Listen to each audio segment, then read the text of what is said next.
Hello, everyone, and thank you for coming to a joint event today. This is a joint event between the Humanist Association of San Diego and the Secular Policy Institute. Today's event is called Now What? Today is about three things, and we're going to meditate on these three things. It's on endings, on grief, closure, I guess, for endings, grief, closure, and healing. We're going to focus on one particular event that's occurred on the world stage that has not left many people untouched by it. And we're going to go deep into the situation in Afghanistan. Things are moving at a rapid pace. And we have a distinguished scholar and a leading expert here to help answer some of our questions and hopefully generate even more valuable and starter place questions so we can engage with each other, the world, and ourselves in a much more productive and fruitful manner. So as a matter of endings, for the question, now what?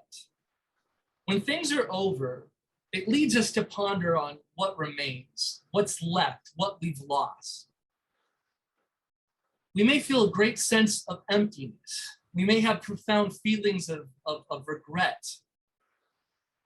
We engage in the grieving process. We work towards closure and we work towards healing. And we're going to talk today about things from a secular perspective in terms of policy, and we're going to talk about things from a humanist perspective in terms of the humanist experience and looking for guidance from a humanist perspective. And today we also have a mental health professional, Richard Wade, to help us in our conversation on grief. There are many things to ponder today. For example, in 6 days, it will be the 20th anniversary of the attacks on 9/11 that left nearly 3,000 people dead. There was so much anger, so much calls for vengeance and retaliation on that day, and it led to what we're going to be discussing, the meat of the conversation. We're going to talk about Afghanistan, America's next seemingly endless war. We're going to highlight what seems like pedestrian parallels to Texas that are being made and the situation there with the abortion law, the SB 8, and look at what the Taliban is really like. We may even discuss the ending of American hegemony. We're also going to talk about grief. Over the last several years, many of us have lost a sense of direction. Many of us have lost jobs. We've lost loved ones to an entrenched disease that ambushes and takes unexpectedly. Even today, a good friend of ours and participant on our group lost a mother to COVID just this morning. We've lost a sense of confidence in our institutions. And unfortunately, we've lost a sense of confidence in each other. We've lost a strong sense of connection to each other. Through polarization, we're at each other's throats. In short, most of us are experiencing grief on one level or another. And from the humanist perspective, we see that we as human beings live this one life. And what makes this even more potent is this one life is viewed through its ephemeral nature, the ephemeral manner of this life. As we age, we experience more, and through this experience, we might grow more resilient, but we become far more aware of our fragility and our lack of long-term emotional durability through our physical fragility. But additionally, humanism is also about our connection to one another and how we're not alone in this world. It draws to mind a parable from Buddhism of a woman who lost a child. And she went to Siddhartha Gautama, the Buddha. And I'm going to paraphrase, but she went to the Buddha asking how to cope and how to get over the grief of her child that she lost. And what Siddhartha had said was, "Madam, I want you to go around the village and I want you to find the one person in this village who has not lost lost someone, and in the end, by finding that person, you will come to terms with your grief. And of course, the woman went around the village and found that everyone has lost someone close to them. And it's not just a matter of the fact that everyone else has experienced pain and trauma. It's that in those moments of desperation, of fear, we find that we are not alone. And while in humanism, we like to talk about religion and the flaws of belief, the greater impulse of humanism is the fact that we are not alone, that we are connected to one another. And that through this, we're going to elaborate on this as we talk about grief and the grieving process. We are all connected. So as I said, today is a joint event of the Secular Policy Institute and the Humanist Association of San Diego. For those who are unaware, the Secular Policy Institute is a think tank, a research organization, a coalition of global secular organizations. We have more than 300 in our coalition, and we are a human rights advocacy organization. The Humanist Association of San Diego is a local community humanist organization, and I'm so glad that you can be a part of what we're doing today. And I hope that you can join either of these wonderful organizations at any level. And so, like I said, today, the question is, now what? The goals of today, and keep in mind, the subject of Afghanistan is very broad, and the subject of terror is very broad, and the subject of American imperialism is very broad, and the subject of grief is very broad. And so today, the goal should not be to understand everything, but to gain a vocabulary and to gain an awareness of things to pursue. Because in these moments of coming together, it's not just a matter of being benefited by knowing everything. It's that we come together to learn from each other and to generate more questions and to gain a sense of direction on where to look for those answers and look for those answers together. So today is a day to gain a vocabulary and an awareness of matters that you could pursue.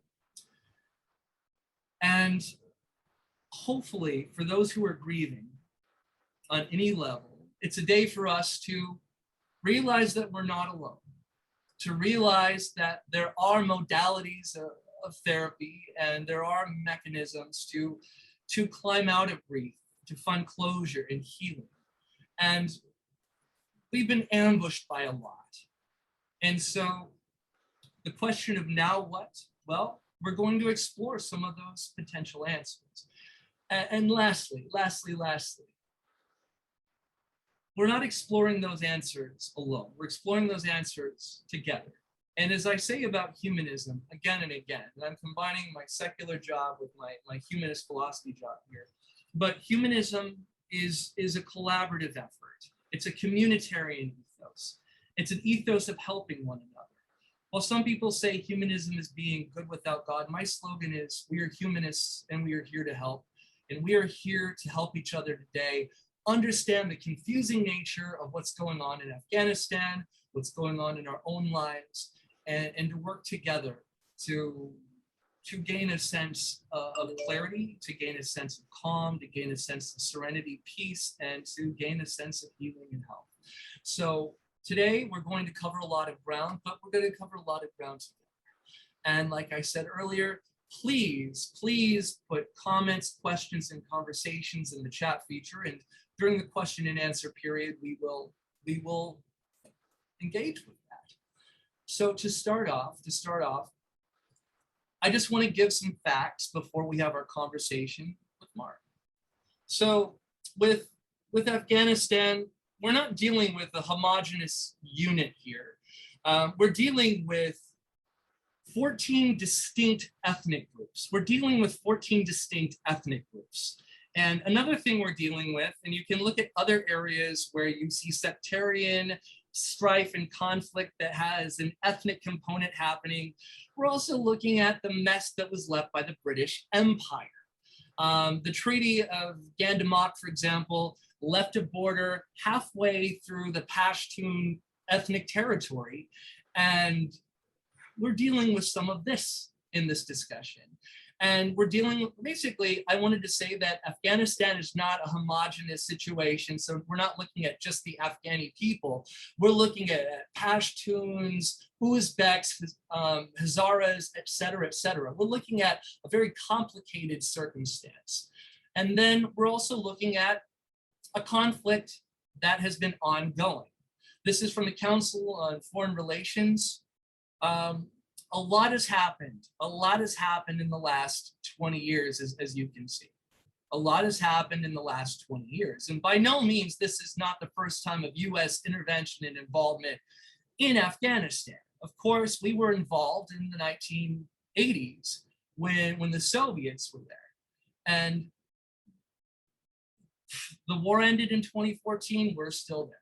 Additionally, we saw the discussion of a treaty. And we saw how our leadership last year in this discussion saw that this would be easy. Our leadership may not have understood this very well. And of course, later we're going to discuss how our leadership may have even misled us to some extent. Donald Trump, former president, said, I'll be meeting personally with Taliban leaders. We'll be very much hoping they won't be doing what they're going to be doing. They'll be killing terrorists. They'll be killing some very bad people. I really believe the Taliban wants to do something to show that we're not wasting our time, et cetera, et cetera. Okay, we'll play. We'll skip this. Additionally, from the numbers, 19 years, 5,200 US troops that were still there recently, 800,000 service members from the United States who went over there, a great deal of Afghan civilians dead from this particular conflict. And there's just so much that we can talk about in this, so much we can talk about in this. And of course, when we hear this on the news, we're hearing a lot of discussion on the amount of Americans that were killed over there. And we also don't hear enough about the civilian casualties. We don't hear about the civilian casualties. We also don't hear enough about the refugees, those who are displaced. We don't hear nearly enough about those who have been displaced. According to the UNHCR, there are 2.6 million registered Afghan refugees around the world. 2.2 million are registered in Iran or Pakistan. The United States is currently hosting 15,000. According to the UN Global Humanitarian Report, 40 years of war, recurrent natural disasters, increasing poverty, and COVID-19, they've devastated the people of Afghanistan. And 278,000 people were displaced in the first 10 months of 2020. We're seeing also that there is a brewing famine in Afghanistan. There was a drought that has crippled the country. According to the UN Organization for Food and Agriculture, 5 million Afghans have little or no access to food. And this is because of job scarcity, because of the conflict, because of the drought. According to CARE, the Cooperative American Remittance to Europe, as it was formerly called, now CARE, by mid-2020, 62% of respondents in surveys say that food is their highest need. So we have famine occurring over in Afghanistan right now. We have a crisis for women that's occurring. According to the New York Times, a Taliban commander was going around to neighborhoods telling women to stay in their houses because Taliban troops were, quote, not trained not to hurt them. Additionally, LGBTQIA people in Afghanistan are fearing for their lives. We're seeing a lot of political upheaval, and there's so much that we have to talk about. We're going to highlight and grace this subject while we're talking to our distinguished guest in just a moment. But this is a confusing situation because things are happening so quickly. You have a lot of framing happening in the news. You have a lot of people casting blame, just spurting opinion left and right, oftentimes without any requisite knowledge to even engage in a substantive, furtive discussion on foreign policy. And it can be incredibly frustrating. I saw a Facebook meme recently. That said, it was this older gentleman sitting in a cubicle looking down at a piece of paper saying, I was a pandemic and immunology expert last week. This week, I'm an expert on foreign policy. And so this is what we're dealing with. And so there's so much that we have to talk about. And I want to open our conversation with our distinguished guest, because we are so privileged to have him with us. He is a distinguished professor emeritus of sociology and religious studies at the University of California, Santa Barbara. He's a founding director of the Global International Studies Program and the Orfalea Center for Global and International Studies, the former president of the American Academy of Religion, a renowned scholar of terrorism and religion and violence, and also the author of this wonderful book. I highly recommend it to everyone, Terror in the Mind of God, if you're interested on this subject. He's a recipient of a dozen prestigious awards.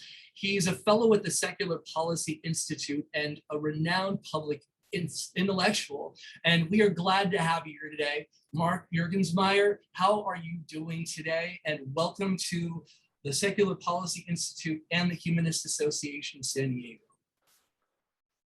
Well, thank you, Jason. You've already covered it all, so I don't really know there's much more for me to say.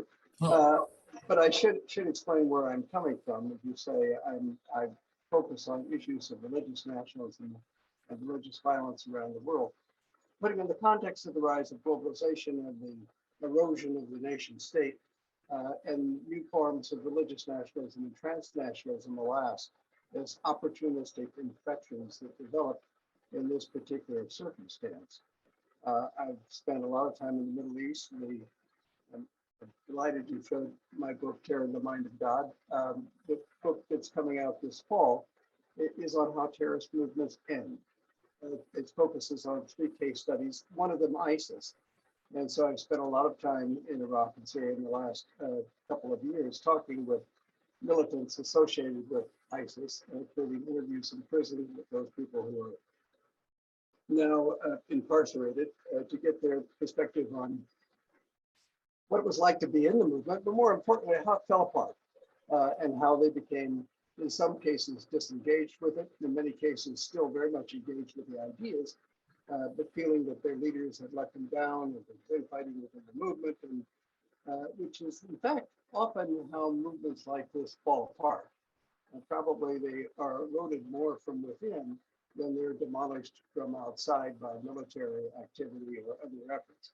I know that we pride ourselves in militarily defeating ISIS, but I think to some extent ISIS was already defeated by itself, at least from the reports that I get from these people who were in the movement, who became very disaffected with the infighting within the movement and the kind of paranoia that then was turned towards their own people, which often happens in a movement like this that's built on fear and paranoia.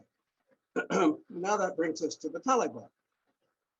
Well, I have a couple questions first about the Taliban, and this I want to tie this together because, you know, let's face it, most Americans, and we have people who are on with us right now who are not in the United States and never lived in the United States. So this applies mostly to us. You know, there's that joke about, and this is for everyone. And Mark, what do you call someone who speaks 2 languages?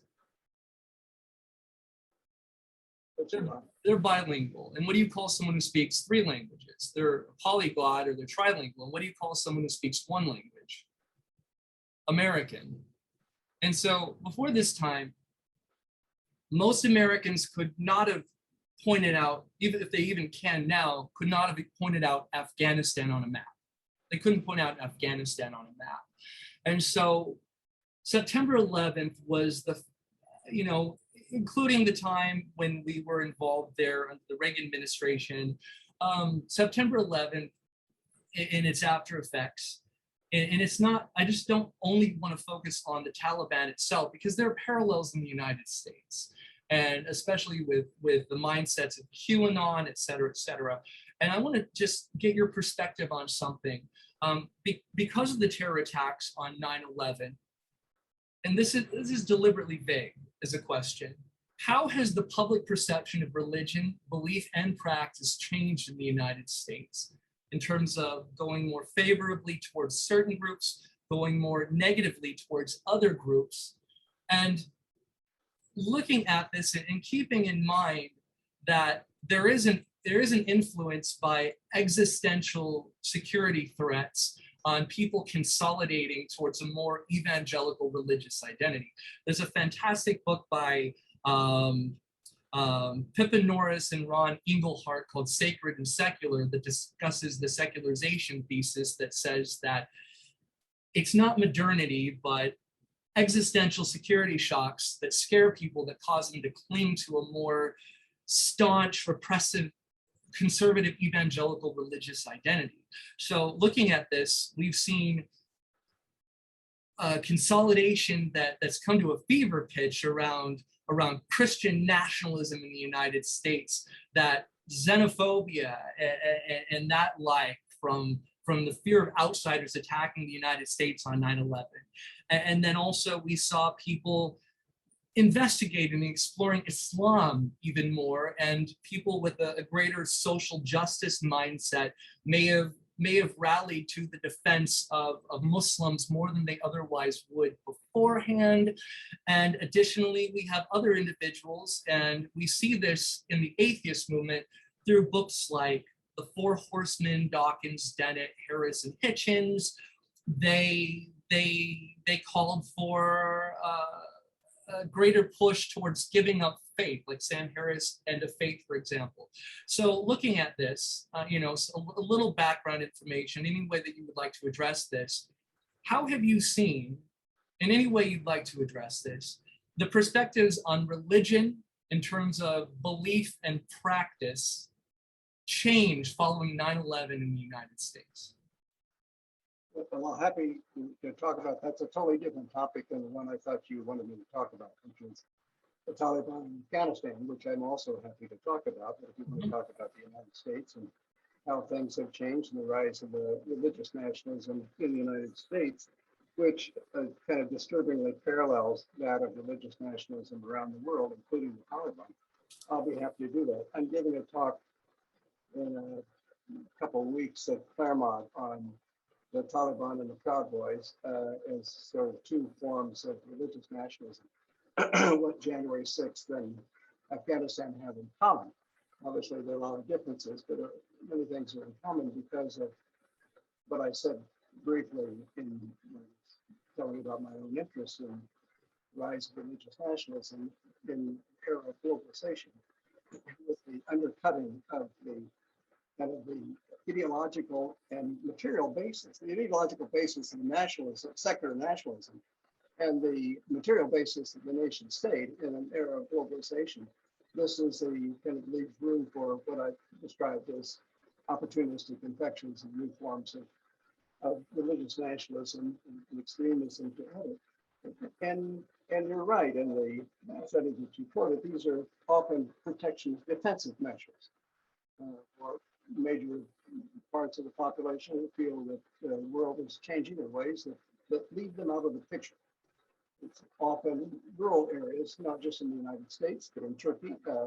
You see the similar phenomenon, or in India, or certainly in Afghanistan. You see the Taliban Pashtun fighters coming in from southern Afghanistan, which is the Pashtun area. And you're absolutely right that Afghanistan is just a collection, a kind of crazy quilt of different ethnic communities, which speak different languages and actually look different and have different religions in some cases than each other. The Tajiks are Persian, the Sunni Persians, the Hazara also a Persian, but a different group, and then the Shia, the Uzbeks come from Central Asia.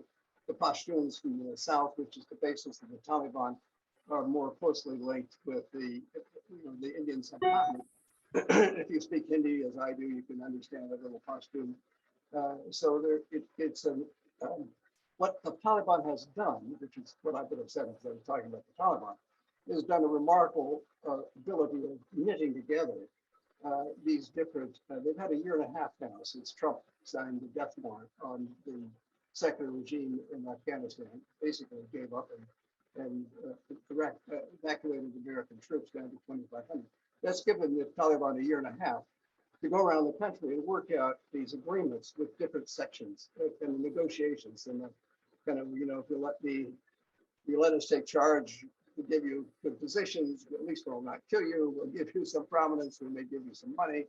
So they've been working out these deals all around the country. So when the time came for the last American withdrawal, then the country basically just fell like a house of cards. It was not a military victory of the Taliban. It was a political victory. They were able to essentially cement these negotiations, these deals that have already been made. So there is a parallel between what's going on in Afghanistan and what's going on in the United States, which unites what originally I thought I was going to talk about and your question right now. I've got an article coming out in the Los Angeles Review of Books in 9/11, commemorative issue, on how 9/11 started a war. And of course, it was the war on terror, which arguably was the fourth great world war. World War I, we know, World War II, we know. The Cold War was really World War III. And now, for the last 20 or 30 years, we've had the global war on terror, which is an imagined war, as all wars are. Subject of another book, by the way, that's come out recently called God at War, right? With religion and warfare, how they're related. And in this case, the war on terror gave a kind of meaning to a meaningless event. And that was the significance of the 9/11 event, where wars appear in the imagination. I'm talking about war in the mind. You think in war terms when there's a social anomaly that doesn't fit. Something horrible happens and just what makes sense of it? Two tall towers in the middle of New York City suddenly come tumbling down. They're attacked by airplanes. What must be war? It makes sense. So if you have war, then you have a kind of coherent understanding. But then you have to have enemies. Well, then who are you fighting against? And in this article in the LA Review of Books, I talk about how I was on a lot of talk shows and a lot of media at the time because I just produced this book that you held up, Terror in the Mind of God, which is a comparative book of religious violence around the world. The only book at the time that had Osama bin Laden's picture on the cover, because I had interviewed a number of Al-Qaeda related terrorists who were involved in the 1993 bombing of the World Trade Center. The same cast of characters. The same people who were involved in 93 were involved in, I say, same people, meaning the same jihadi movement. They're mostly Egyptians in the earlier attack and mostly Saudis in the second one, but they were nonetheless part of the larger jihadi movement. So wait, from there, I would like to ask one particular question. Don't do that yet. Let me finish my thought. Sorry. Just give me one more minute before you talk again. And that is to say that this Islamophobia that you mentioned is kind of sweeping the world was an answer to the question of who the enemy was. So we had to have an enemy if we had a war, and it had to be more than just a few people in a cave in Afghanistan with a devious idea about how to blow up the towers, which in fact was actually the case. So we imagined it to be larger forces, including eventually two Muslim countries, Afghanistan and Iraq, were swept into that larger vision of the war in the middle, the war in the Muslim world, and the need for reshaping the Middle East, which was the neocon strategy at the time. So that ties in the two images that we're talking about and the two conversations that we've been having, one in the Taliban, and the other is the rise of Islamophobia and this enduring image of Muslim warfare in the United States that it's been so hard to extract ourselves from. Now, Jason, you're back on. I'll lean back. So I have a question, and this is for everyone, for the benefit of everyone in here, of course. So we have different actors at play, and of course there was a sense of vengeance, and as you said, to go over two Muslim majority countries, and just to get some clarification on certain things in terms of ideology and the differences between particular groups. We have the Mujahideen and we have the Taliban. And what is the difference between the Mujahideen and the Taliban? Secondly, the Taliban harbored Al-Qaeda.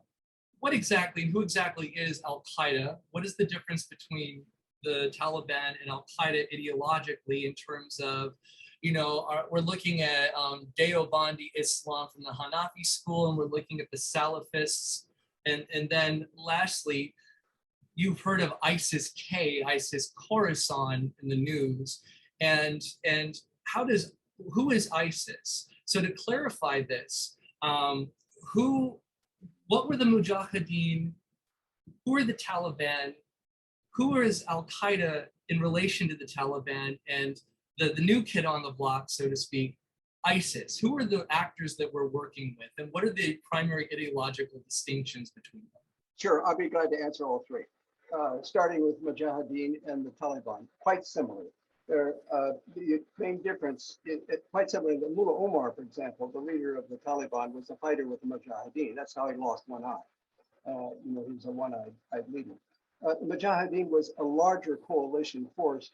The Taliban was based on Pashtun, young Pashtun members. They were Talibs. They were the students in a madrasa.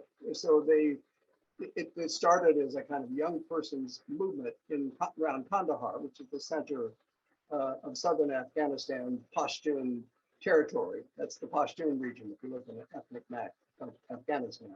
And that's the basis of the Taliban. Now they reached out and they tried to make coordination with other groups, but they were never as coordinated as the Mujahideen. And when the Mujahideen were essentially kind of fell apart at the end of with an infighting, it was largely a tribal ethnic conflict between different factions of the Mujahideen.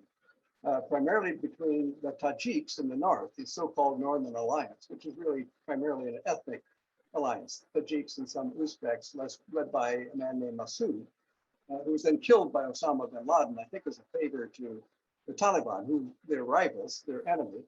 And now the new leader of this Tajik force in the north, which by the way is the last area of Afghanistan still fighting the Taliban. They've yet to be conquered by the Taliban, led by Masood's son. So they were part of the old Mujahideen, and the Taliban based more on the Pashtuns. That answers that question. The second one on Osama bin Laden. I don't think Mullah Omar ever knew who the devil he was. I mean, Mullah Omar never read any newspapers. He never watched television. He never was on an airplane.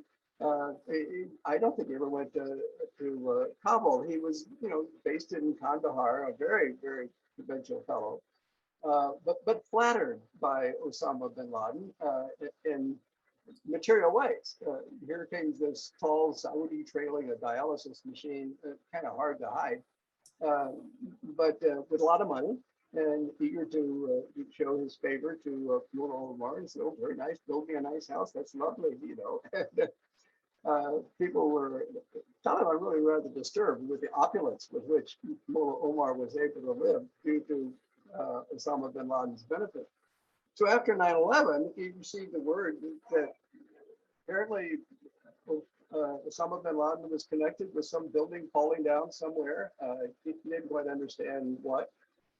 He convened a Jura, which is a council of 12, the traditional leadership within Afghanistan. And they basically said, well, look, if he's guilty of something, then he should be tried and he should leave the country. So they went back to the United States and said, if you have evidence that this man has done this horrible act, blown up these buildings or whatever, produce it, or if you would like, we will move him outside of the country into a third country and we can have a trial. But before they could get an answer, Bush had already attacked Afghanistan. They were not waiting for, from the Bush administration at the time, this was just dithering, you know. They wanted to invade Afghanistan, and by God, they were going to do it. And they did it, and Afghanistan fell rather rapidly because then, as now, the Pashtun were not able to control the whole of the country by itself. They had to work out these allegiances, these alliances. And as soon as the other regional powers saw that the American force was coming in and that they didn't want to put their money on a losing horse, so they said, goodbye, Taliban. And then the country just collapsed like a house of cards, almost no fighting. Almost the same thing happened to the Americans this last couple of weeks. That's the great irony. Yeah. The same people said, oh, well, the Americans are losing horse, we'll just go with the Taliban. And so the Taliban took over without a fight. Mm-hmm. So the relationship with Osama bin Laden is very marginal. And right now, the Al Qaeda is, you know, after all, this was 20 years ago in their heyday. Terrorist movements are a young man's game, not an old man's game. So I don't think we have much to worry about from Al Qaeda. Now, ISIS is a different story. And the ISIS in Afghanistan, the so-called ISIS-K, the K stands for Khorasan. The Khorasan was a 6th century Muslim empire that primarily Afghanistan, but also Iran and part of Central Asia and Pakistan. And they claim to be affiliated with ISIS, but there's the same way that I studied a group in Mindanao that claimed to be associated with ISIS, and Boko Haram in Africa claims to be associated with ISIS. There are all these groups that kind of, it's like a franchise, you know, it's kind of a Starbucks of terrorism, that people kind of latch onto the name, thinking it'll give them a certain amount of street cred. Hey, I'm ISIS, I'm a bad dude, you know. And I think they also hope for some money or support, but of course there's really no infrastructure to ISIS in Syria and Iraq anymore, so I don't think I don't think they receive anything significant. What ISIS-K really is a bunch of disaffected Taliban leaders who feel that the Taliban is not extreme enough. You're saying the Taliban not extreme enough? No. They have a different vision for it, and so now they're fighting with the Taliban. They are the Taliban's biggest enemy. So the Taliban has no use for this rump group of Taliban leaders who now call themselves ISIS-K. The two elements of the ISIS ideology that ISIS-K does subscribe to, and one is the idea of a caliph rather than an emir. They may have noticed that the Taliban has called itself an emirate of Afghanistan, using the word emir. Now that's very significant because an emir is a Muslim leader, but of a region, a very specific region. And it's specific to Afghanistan, which means that their territorial control is limited and interest, expansion is limited certainly to Afghanistan. ISIS-K subscribes to a caliph. So like the caliphate in Iraq and Syria, they ultimately want to take over the world. You know, the caliph is the king of the world. They want to expand beyond the borders. And Khorasan, word Khorasan kind of indicates that because that was bigger than Afghanistan. Went into Iran, went into Central Asia, went into Pakistan. And then after that, you know, the horizon is the goal. So that's one difference. And the other is that the ISIS of Syria and Iraq are bitterly anti-Shia. They're a Sunni Muslim movement, but all of the former members that I talked about, almost none of them mentioned ISIS ideology. They just talked about how it united Sunni. They saw it as a movement of Sunni empowerment against the Shia government. And they never talked about Baghdad or Iraq government. They said those Shia, that Shia government. So in their mind, one guy says, you know, it's the difference between ISIS and the Shia government says, you don't know whether ISIS is going to kill you or not, but the Shia certainly will. So they had no use. They saw their support for ISIS primarily in terms of ethnic support, and they were fiercely anti-Shia. Now the Taliban is not anti-Shia. There are not a lot of Shia in Afghanistan, The one group that is are the Hazara community. The Hazara ethnic group in the middle of Afghanistan is related to Iran. You would think that Tajiks in the north, who are also Persians, would be Shia, but they're not. They're Persians, but they're Sunnis. But the Hazara are Shia. And for Hazara, not only are Shia, but they've always been discriminated against in Afghanistan and regarded, because they're kind of a nomadic group, and they're regarded as, kind of second-class people anyway. And so the ISIS-K has been particularly ruthless against the Hazara because they're Shia, and in their minds, apostates, including burning down a school, a girls' school of Hazara girls. I don't know how many were in there, were burned alive. It was a horrible act of terrorism. And the ISIS-K has been involved in terrorist acts in Afghanistan for quite some time now, to the annoyance of the Taliban as well as the US. And that's, by the way, one of the reasons why the Taliban want to keep on the good side of the Americans, because the Taliban have the knowledge of where the ISIS-K are, and the Americans have the drone strike capability to actually get them. So right after, this when was the week before last, when those 13 military were killed right at the gates of the airport, then almost immediately the U.S. launched a strike against the leaders of the ISIS-K. Now, I don't have any special information on this, and what I'm telling you is just my conjecture. But my conjecture is that the Taliban knew where they were. And it was the Taliban that were working with the American military to say, we know where these guys are. This is the head planner, he's right there, and people know exactly where, this is what his car looks like. And the US had the kind of satellite imagery to locate it, and also the drone strike capability of going in there and getting him. So I think this was a coordinated Taliban US attack. And they would love to have the Americans do their military dirty work for them in the future, which they did this time. And the Americans might do it because we don't want this ISIS-K to develop either. And also, we have some interest in trying to have some leverage on the Taliban to keep them from being more extreme than they were 20 years ago. So this was part of my early, I did an op-ed piece on why the Taliban may be not quite as extreme this time around as it was 20 years ago. That's one of them. There are other reasons. But the other big reason is that all the Afghans' money is held by New York banks. So if they want any of that money, they're going to have to, the U.S. has an enormous amount of leverage just financially right now.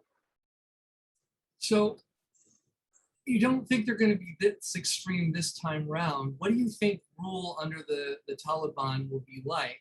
At the same time, are there greater challenges for the Taliban to rule now as they did previously, considering that we have widespread famine, we have COVID, the country's even more rocked by an extended conflict, even going back to the 1970s? Looking that they might have some competitors like ISIS-K.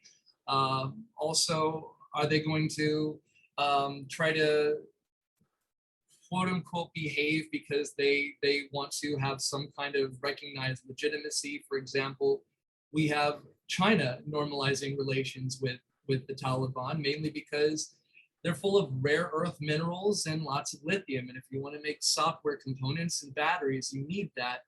And also that oil pipeline that Cheney wanted to build through Afghanistan and Pakistan, China wants to do the same thing. So looking further into their connection with China, do you think there will be any implications for the People's Republic, considering what they're doing on the western region of their country with Turkic Muslims, Uyghurs, Kazakhs, etc., with mass incarceration in essentially prison camps, concentration camps, child separation, forced labor? Do you think there's going to be any type of ramifications considering, or do you think the Taliban wanting to have the stability that comes with a cooperative partnership with China will kind of turn a little bit of a blind eye, much like Erdogan, for example? Yeah, I don't think China cares that much about human rights within the country, and its interests are primarily economic. It's certainly shown that to be the case. On the other hand, it wants a country to be stable in its leadership. The U.S. Has more concern about human rights, and so the U.S. really has more leverage in that regard. And I think certainly the leadership, the current leadership in Kabul, the people, that Trump let out of prison, negotiated with in Qatar, they want international respect. And they realized that what happened 20 years ago, part of their downfall was that they were isolated in the international community. And so they need to clean up their act a little bit. Plus, they have a different Afghanistan than they had 20 years ago. They have a very highly educated and now very sophisticated urban community, particularly in Kabul, but Kandahar and Zara-Shif and other parts of Afghanistan that through kind of American protection, to be sure, but they have a potentially very angry community, which already has been, just saw today's news. They've been out protesting and picketing, and they've signs for women's modicum of women's freedom. So they have to, in some ways, respond to or to some degree have some correction to their policy to fit into this changing circumstance. Plus, everybody has cell phones now, which they didn't 20 years ago. They can communicate in a way that they couldn't before. But the problem Taliban has is within its own organization, because the rank and file soldiers, they are just simple village boys, guys who are exactly the way the leader told them. They're very provincial, very simplistic, particularly when it comes to the role of women, and not particularly for religious reasons, but just for kind of tribal and customary reasons, where women kept in their place inside the house, and you didn't see women in short skirts walking out on the street and going to jobs in a law firm. All of this is startling to these young Taliban soldiers. So to get them under control is going to be a real problem. So the Taliban's first job is to switch from a guerrilla army to a governing organization, and that's going to be tough. They never really were successful at this the last time around, which is one reason why the government collapsed. It's not just that the Americans came in, but it was clear that they were not able to effectively administer the whole of the country. And certainly leaders have learned that lesson, but whether they can really turn the organization around and re-educate these kind of simple country bumpkins who are the rank and file of Taliban militia remains to be seen. There's going to be rough spots. I've no doubt that a number of the killings and beatings and so forth that you've seen were not authorized by the leaders. They are trying to create something different, but they're not able to control their own people. So I have a question about ethnic conflicts and cooperation. And as it was brought up earlier about the 14 distinct ethnic groups in Afghanistan, and also that line that was established by the British in the 1880s. They cut the Pashtuns between Sudan and Pashtun population in Pakistan. That's the reason why there's a Pakistan Taliban. And so also for those who are unaware, Pakistan not only means land of the pure Urdu, which is the main linguistic group and official language of Pakistan, but Pakistan is also an acronym for Pashtun, Afghan border area, Kashmir, Sindh, and Baluchistan. And we see it, as Mark just referenced, the area, the Pashtun ethnic group is cut right down the middle.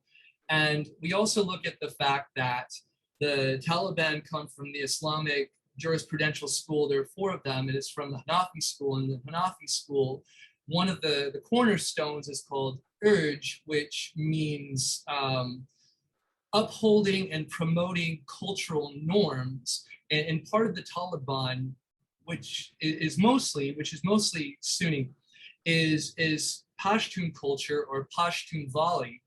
And so looking at this, because there's so much that's involved with interethnic issues.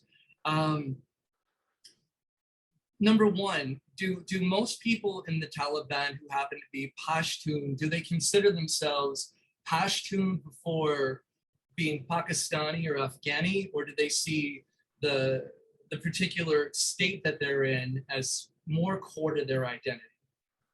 So do we also have a potential conflict between Afghani Pashtuns and Pakistani Pashtuns? Or is it a matter that most people see that they're Pashtun before everyone, or is there no real consideration? No, I think that the tribal or ethnic allegiance is primary. People see them as Pashtun. For one thing, it's not just a kind of identity, it's also language. It's the language they speak. And so it's not just that Tajiks are different. In the north, they speak a whole different language. They're culturally different. They're just different people. Uzbeks speaking yet a different language. I mean, the Tajiks speak a kind of Persian language because they're originally Persian, and Uzbeks speak a kind of Turkish language because they're the original Turkic origins of the Turkic people.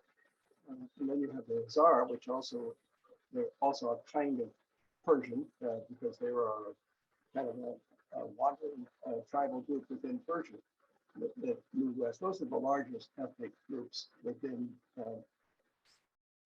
Afghanistan, and because they have their different language, different customs, different religion to some extent, they really do associate primarily in terms of their ethnic loyalties, which is understandable.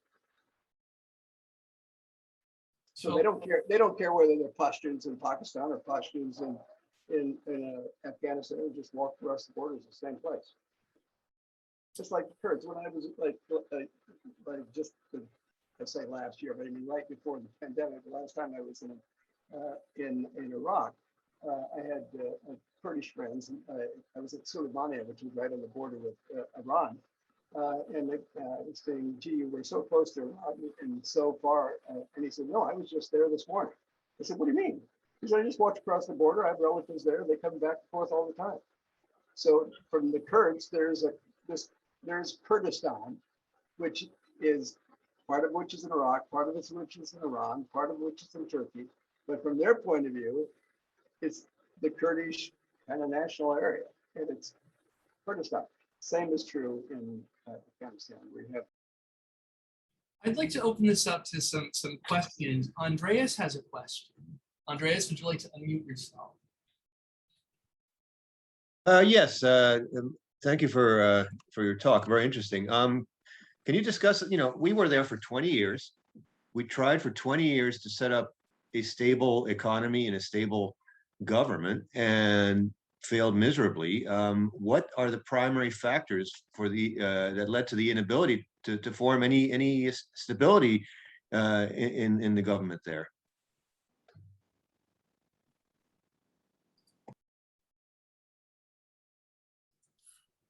Oh, Mark, you're muted. I don't know how you got muted. Oh. Yeah, the question is why did the American effort fail? Because it was never an Afghan movement. It wasn't based on, it didn't do what the Taliban did just this last year, and that is go from region to region to work out an arrangement with local leaders and for local rule. And part of that is that the US vision for Afghanistan was not that kind of tribal society. We wanted to see kind of modern American society, which existed in Kabul. It existed there during the previous socialist government, and it was really quite thriving. You see pictures of Afghanistan before the Mujahideen, and it's really quite impressive.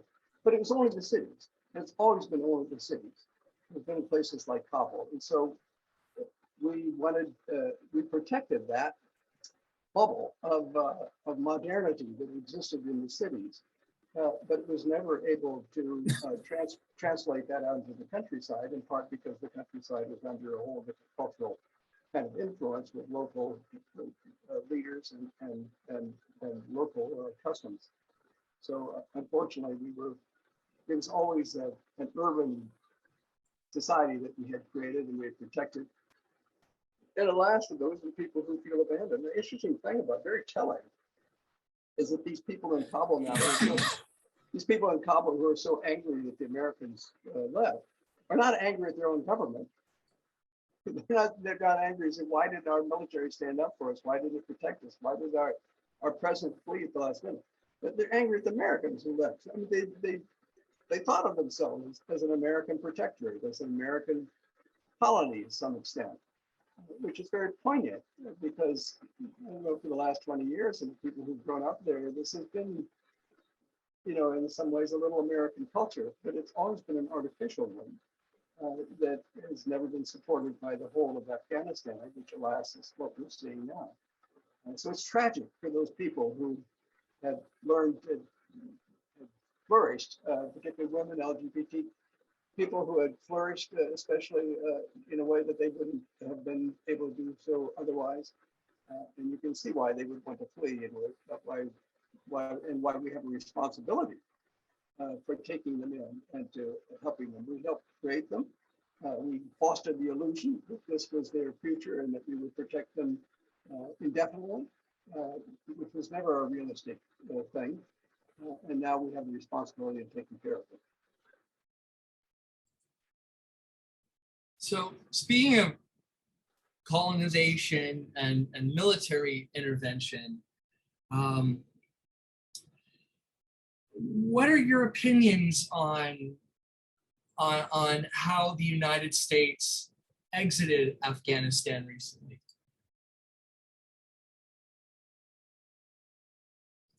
It was remarkably successful.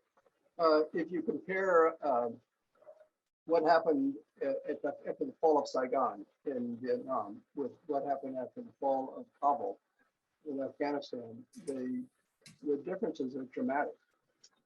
If you remember, and I'm the age, of course, where I remember very distinctly the images that came in Saigon when the North Vietnamese moved in much more quickly than the Americans expected. The same thing that happened in Afghanistan, of course. And the diplomats looked out their window in the American embassy, and there were North Vietnamese tanks, literally crushing down the gate and entering into the embassy compound. And of course, diplomats fleeing from the roof with helicopters landing to take people off, and they couldn't go to the airport to Tanzania because the airport was under control of the North Vietnamese. They've already taken control of the airport. And so if you look at the numbers of Americans and North Vietnamese that were evacuated by the American military after the fall of Saigon, after that day, you know what the number is? 0. Absolutely 0. It's true that there were tens of thousands of Vietnamese who fled as boat people, but they did that on their own. The American military weren't able to and felt no responsibility. Kissinger said quite clearly that we didn't really have a responsibility. There's nothing we could do. We just caught short. And nobody blamed Gerald Ford at the time for not having been better prepared. It was just one of those things. So in this case, we had the remarkable complicity of the Taliban, in part because they had made this deal with Trump, a year and a half earlier. They knew the Americans were leaving. They knew that they were going to win, so they didn't need to rush. They could just wait for a bit, and within a couple of weeks, the Americans would be out and take whoever you want to with you. That's fine, just go. And we'll help you. In fact, they did, and that's amazing. The New York Times revealed that there was a secret entrance to the airport that people didn't know about, that the Taliban knew about, that would then escort Americans to the gate so they could more easily get out and help to facilitate the exit of Americans. So 122,000 American, and most of those were Afghans, but 122,000 American and Afghan American supporters were Afghan people. To get 122,000 out within that short period of time is just almost miraculous, with relatively little incident. Of course, the ISIS-K attack, which was unfortunate, that was meant, I'm convinced, was meant to discredit the Taliban as much as it was to as an attack against the Americans. They were furious at the Taliban supporting the American withdrawal at that point, which it had. So I think the very fact that the Taliban was so complicit and so supportive in what was a remarkably successful withdrawal, I think says something about the possibility of working with the Taliban in the future. So Jeremy is asking a question. This isn't Dr. Jeremy, this is our other Jeremy friend. What should have been the goals of the invasion of Afghanistan at the start in 2001, 2002? Well, I've written another article on that. Written articles and everything. But that question is whether we should have gone in the first place. Because the momentum for going in, I think, was very much tied into what I talked about earlier, this kind of lust for war, this feeling that we had to go to war with somebody. Because after the Al-Qaeda attack on the U.S. embassies in Africa, when Bill Clinton was president, Bill Clinton had to respond with something. And so he had some information that the Taliban the Al-Qaeda were meeting in Afghanistan on some field, and it shot some rockets there and it killed a bunch of sheep. Well, that wouldn't work. You can't just kill a bunch of sheep and that will take care of it. You got to do something. This is a much bigger deal with 9/11. So Bush had to do something. And I remember at the time, wondering what he's going to do. And then it was, I think, the second day when he said, we will hunt these people down and any country that harbored them. And I said, oh, bingo, I know what he's going to do. He's going to invade Afghanistan. Why? Because he thinks he can get Al-Qaeda? Because he can. At the time, nobody liked the Taliban. There were only 3 countries that recognized their existence. One of them was Pakistan, and it immediately withdrew its support. The other was the United Emirates. I've forgotten the third. But nobody liked the Taliban. They had a very bad reputation of cruelty and mistreatment of women and ineptitude, and so nobody would complain if we attacked Afghanistan. It would satisfy the American hunger for doing something in response to 9/11. So speaking of that hunger, from your perspective, because many of us in here have been involved in anti-war protests, is there anything that we as individuals can do to mute some of that thirst for lex talionis, for vengeance? Or is this just something out of our hands and something that most of us can only respond to?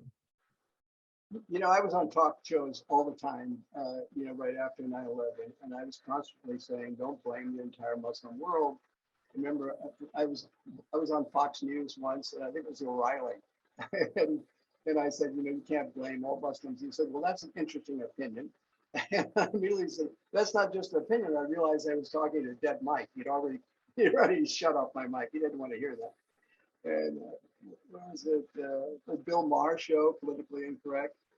It was another one where I was trying to assert truthfully, this is not a broad Muslim. This is just a small group of people that we need to do a hunt down, like you would hunt down any other criminals who attack something, and don't blame the Muslim world. But again, the other people on the panel at the time were not eager to buy into this. They want one guy was a comedian jumped up and said, I want to see blood, and everybody cheered. And that was kind of the feeling at the time. It was a very difficult reason is a rather difficult defense when you are faced with this enormous emotion that's fueled by a sense of humiliation, of being America being disrespected, humiliated by this act of violence, which then immediately they want to perceive as war, so as to identify an entity that you can attack, like a country. Helps if they're a country, you can attack them, right? Get a bunch of people up in the mountains of the cave, it makes it difficult. But if it's a whole country like Afghanistan, who's sheltering, okay, that we're good. We can attack them. In this case, we've attacked them very successfully. They just folded like a house of cards. I don't think people in the U.S. government have spent a second thinking about now what? What do we do to govern Afghanistan? What do we do for the next 20 years? I mean, supposedly we were there to get Osama bin Laden, but we were even inept at doing that. We knew for a time where he was in Tora Bora, and they identified that. They had to get the message to Rumsfeld because only Rumsfeld could give the signal to go ahead to capture him. Of course, he was asleep in the middle of the night in Washington. So by the time he woke up and got out of his pajamas and had his breakfast, he said, "Oh yes, we should get him." Of course, bin Laden and his crowd had just tippy-toed over the border into Pakistan, where he then stayed for the next 18 years. Or whatever. I don't have the right number of years, but quite a good years. So until he was finally gotten in another country, Pakistan, it was not controlled by the United States. We didn't have to invade Pakistan to get bin Laden ultimately. It was done by a drone, not a drone attack, but by a helicopter attack that was very skillfully done in the middle of the night through good intelligence. Zero Dark 30 is a good movie in that regard, although it mistakenly implies that torture gave the information. It never did. Torture is a terribly useless way of getting information because you never get reliable information that way. No, they did very simple because bin Laden didn't use a cell phone. Obviously, he didn't want to be tracked. He used human couriers, and all they had to do was find the courier that went to bin Laden and then follow him and see where he went. And then, voila, they got it. And that's what they did. They got it. They could have done the same thing. There's no need. What I'm saying is there was no need to invade Afghanistan if they were just trying to get bin Laden. So that's why I say it was for the broader reason of satisfying their thirst for vengeance. So I'm curious about this thirst for blood afterwards, and if someone could just briefly highlight what the experience was like, because Chad Hetman, you were an Army lieutenant. You were an Army lieutenant. Your tenure in the military was coming to a close around September 11th, and you witnessed a large wave of people signing up to go get those bastards, so to speak. So if you could highlight on this really quick, was there an affect change in soldiers in the military? If people who were already enlisted or commissioned, did they feel a sense of vengeance, or was it just another day at the job? And what was it like to see a huge wave of people coming in with the sole purpose of a body count? Yeah, thanks. Yeah, I was on active duty at the time. I was stationed in Fort Polk, Louisiana. I was at that point I was a captain. I had been promoted from lieutenant to captain, and yeah, I already had some issues with the internal corruption in the officer corps, and I had a lot of issues with the corruption of the new Bush administration, and was learning more and more about the extreme flaws of the U.S. foreign policy. So I had issues already, and I was planning pretty much. It was in my mind. Wasn't quite didn't reach the conclusion of leaving the military at that point, but it was I was like 90% sure that that was going to be my decision. And yeah, we were doing some war games because at the place I was stationed at was a Joint Humanist Training Center. And we were doing war games, and I was doing an early morning briefing and just finished. And I went back to my desk, and a young enlisted soldier came up, and he's like, "Sir, a plane just hit the World Trade Center." And I was like, what?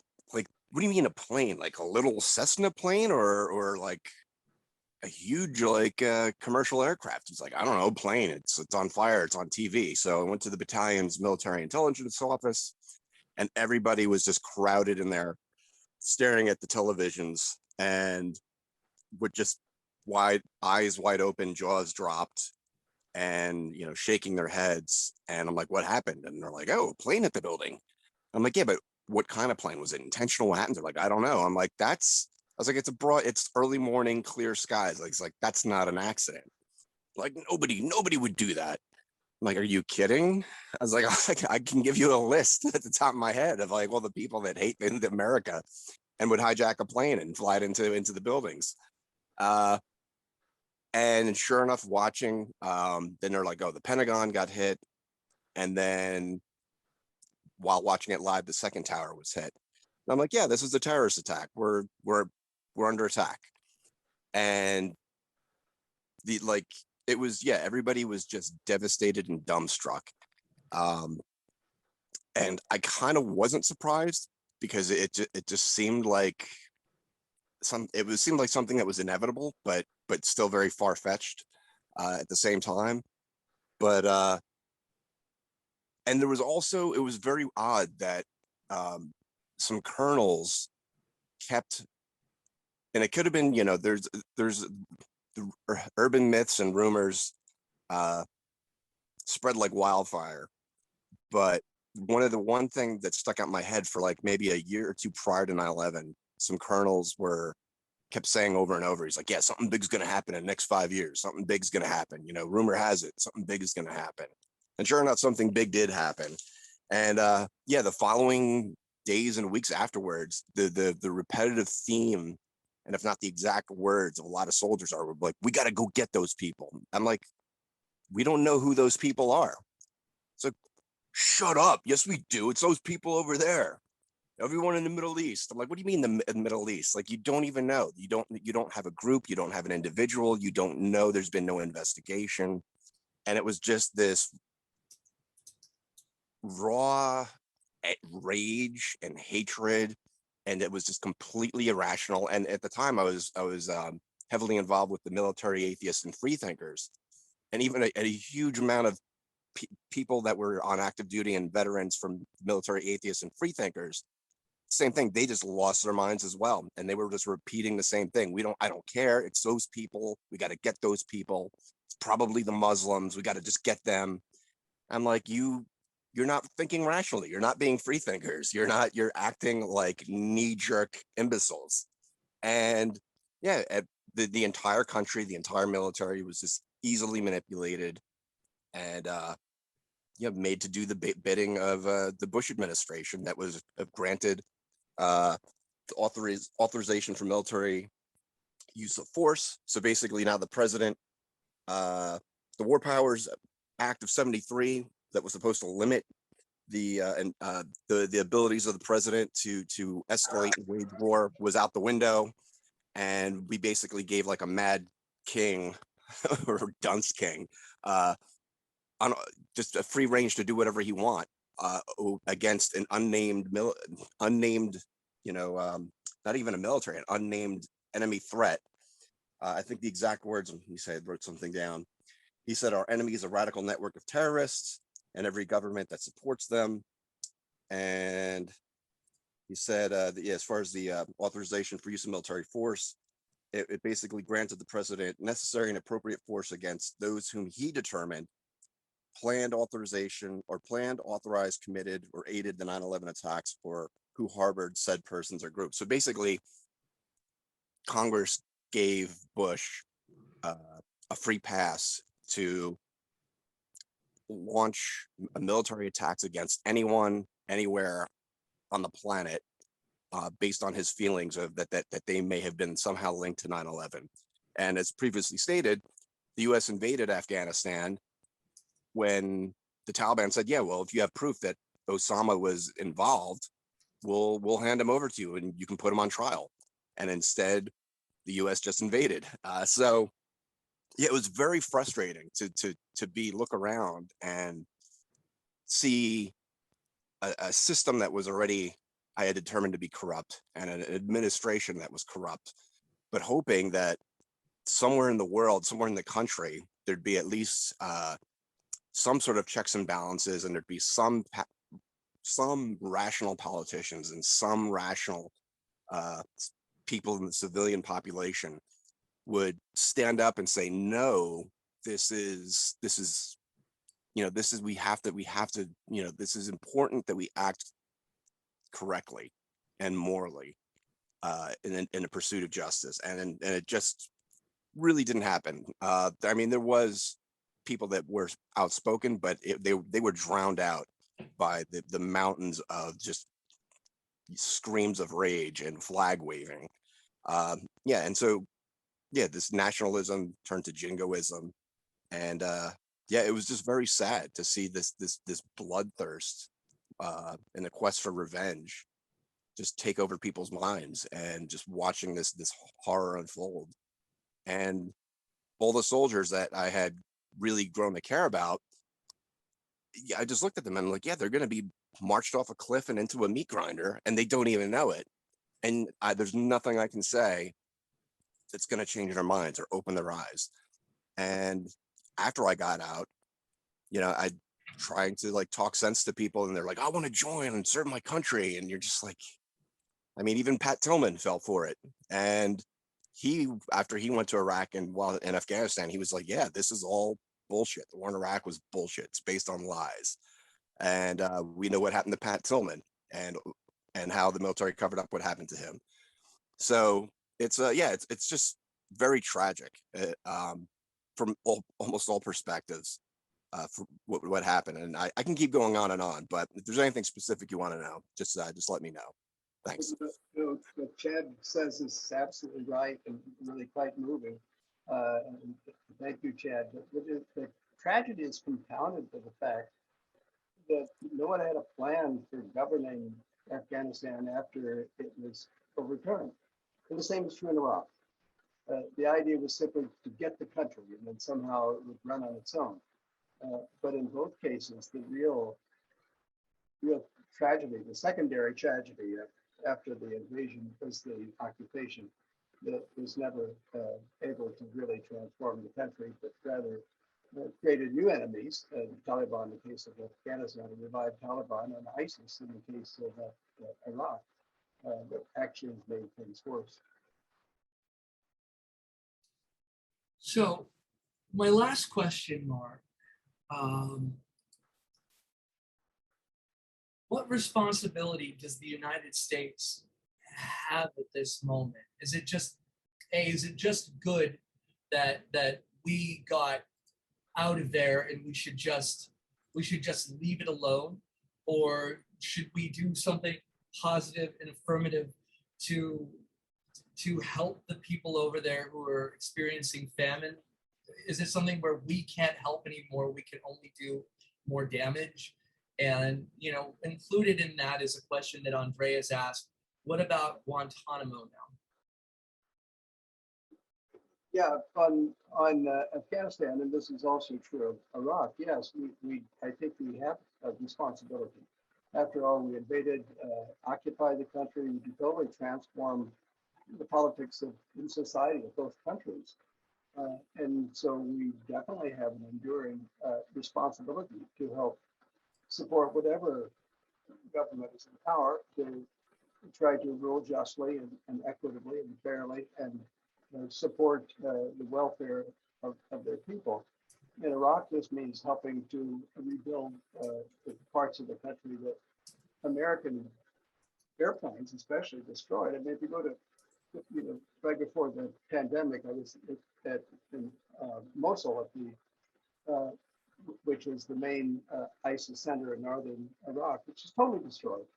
I mean, just go to the old part of the city, it's just obliterated. It looks like I don't know, Tokyo after the Blitz. It's just a devastated city, and they don't have the resources to rebuild. And the Iraq government is still under this kind of Shia ethnic influence, without much sympathy towards the Sunnis. They think the Sunnis brought this on to themselves by supporting ISIS. So yeah, we have, now interestingly, there has been some expatriate support from Iraqis now who live in the United States, providing some economic relief to Ramadi and some of the Fallujah, the other cities in Sunni areas of Iraq. But there hasn't been U.S. governmental support, which is, and I think the same is true in Afghanistan, which means working with the Taliban. And I think that the U.S. should, it already has, been engaged in negotiation discussions with the Taliban for continued support. The Taliban certainly needs it. As I say, it needs the money. The Afghan treasury is billions of dollars, $10 billion being held by U.S. banks. The amount of dollar value in their currency, in their official holdings is like 800 million. It's under a billion, and only 10 times that amount is being held by banks in New York City. It wants that money. And so the U.S., I think, has leverage and should work with Afghanistan in order to make sure that that money goes back to Afghanistan in useful ways and isn't filtered, but it in fact helps to develop the infrastructure and helps to support the people as a whole. And the U.S. can have some control over it. So yes, the U.S. has a defeating responsibility.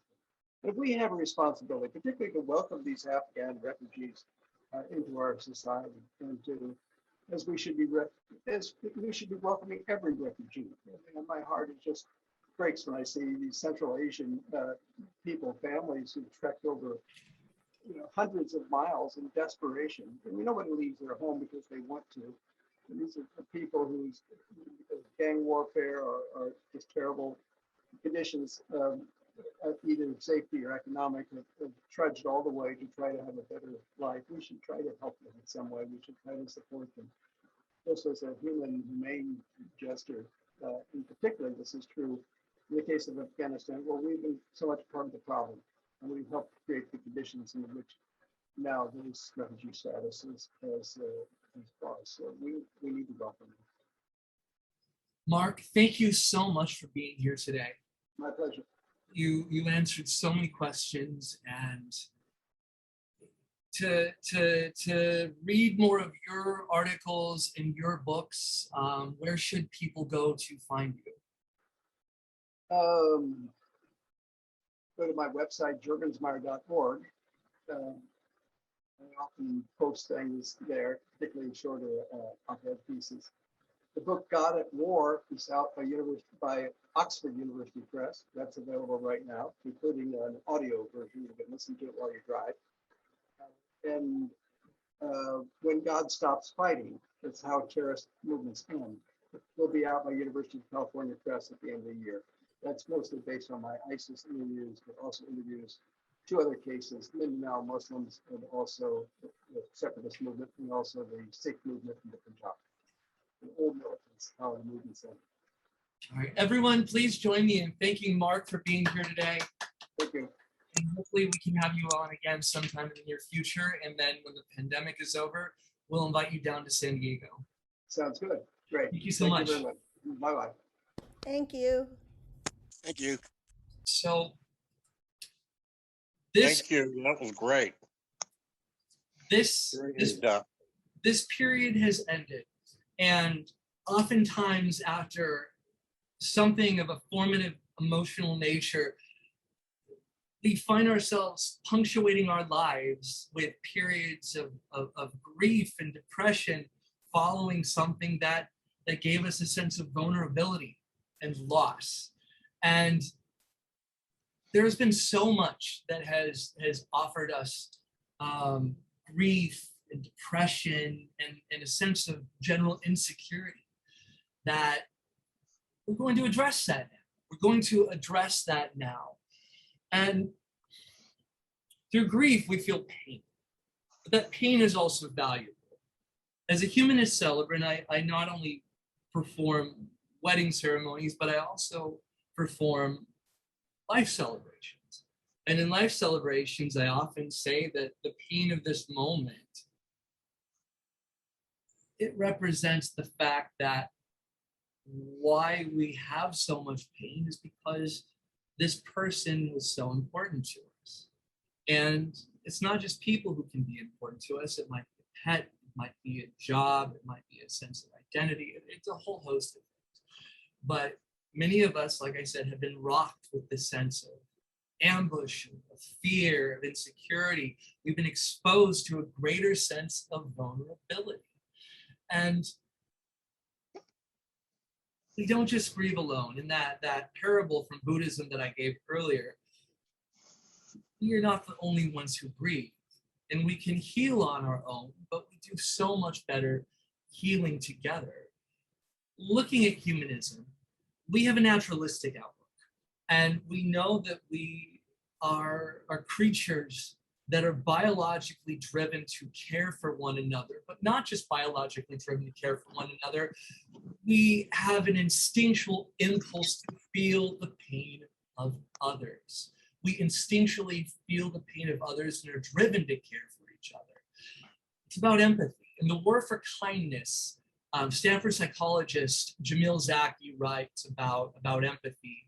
Empathy is a shared affect. It's a mental flexibility to see another's perspective as if we are one. There are three types of empathy.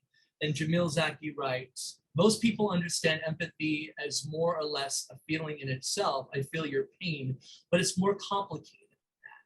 Empathy actually refers to several different ways that we respond to each other. These include identifying what others feel, cognitive empathy, sharing their emotions, emotional empathy, and wishing to improve on their experience, empathic concern.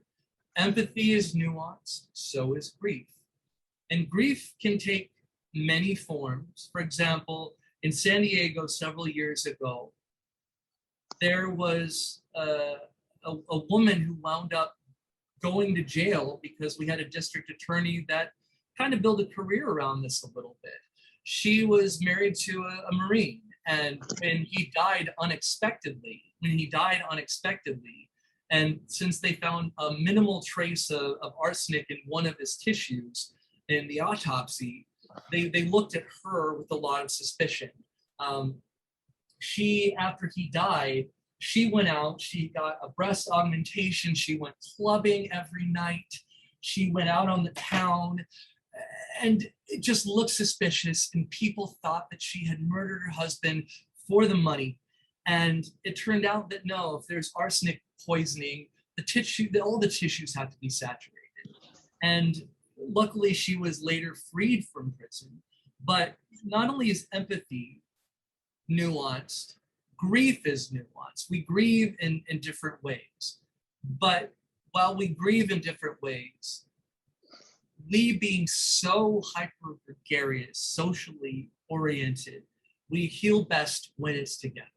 And Esther, for her first time presenting to the Humanist Association in San Diego, I turn the floor over to Esther. Esther? Hello. I'm really nervous, so you'll have to forgive me if I stutter while I'm trying to speak. So I asked Jason to do a thing on grief and humanism because my mother, it's almost the year anniversary of where I buried my mother. She died in March of 2020, but I wasn't able to bury her until September because of the restrictions that were going on with COVID.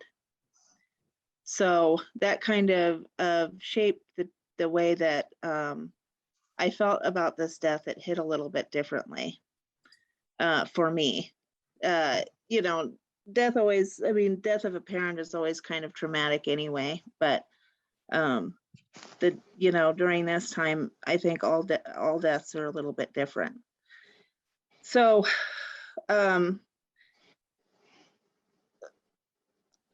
sorry, nervous.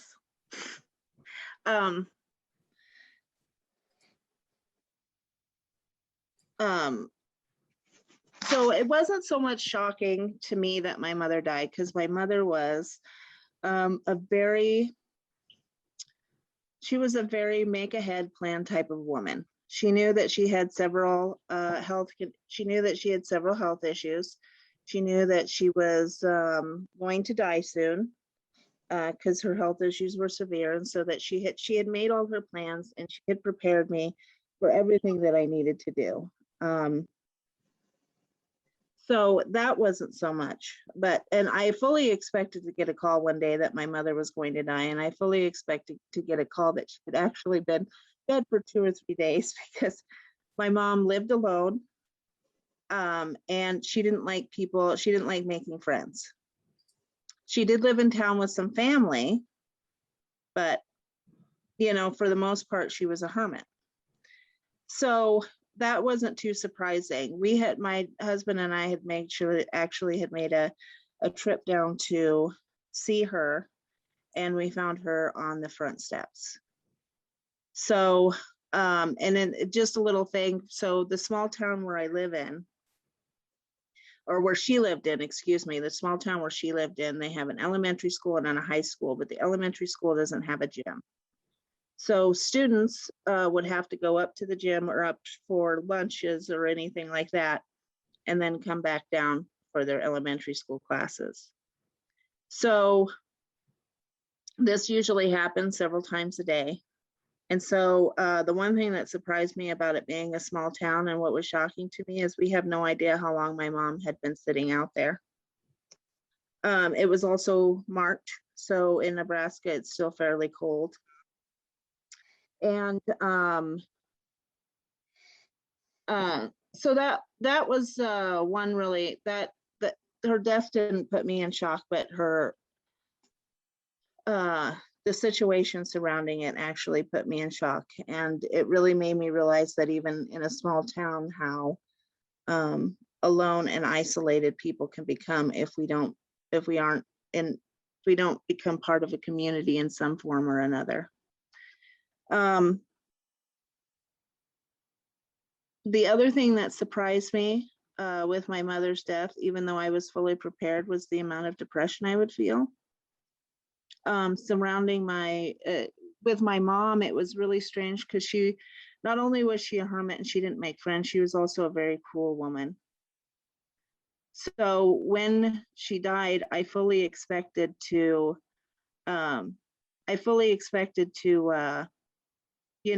actually feel a little bit of relief. And actually what I felt was a surprisingly amount of grief and a surprising amount of depression over her death. Because there were certain, even though my mother could be a cruel woman, there were certain aspects of time that we spent together. So, I mean, it wasn't just all cruelty, there was a lot of amount of that. And I was probably in a good depression and shock mode with her death for about, I would say 6 months. It took me about 6 months to get over the shock of finding her, and it would probably about a year of depression. And then during that, it was also mixed up with a lot of anger. Like, why did you have to be so cruel? Why couldn't you leave me with more happy memories?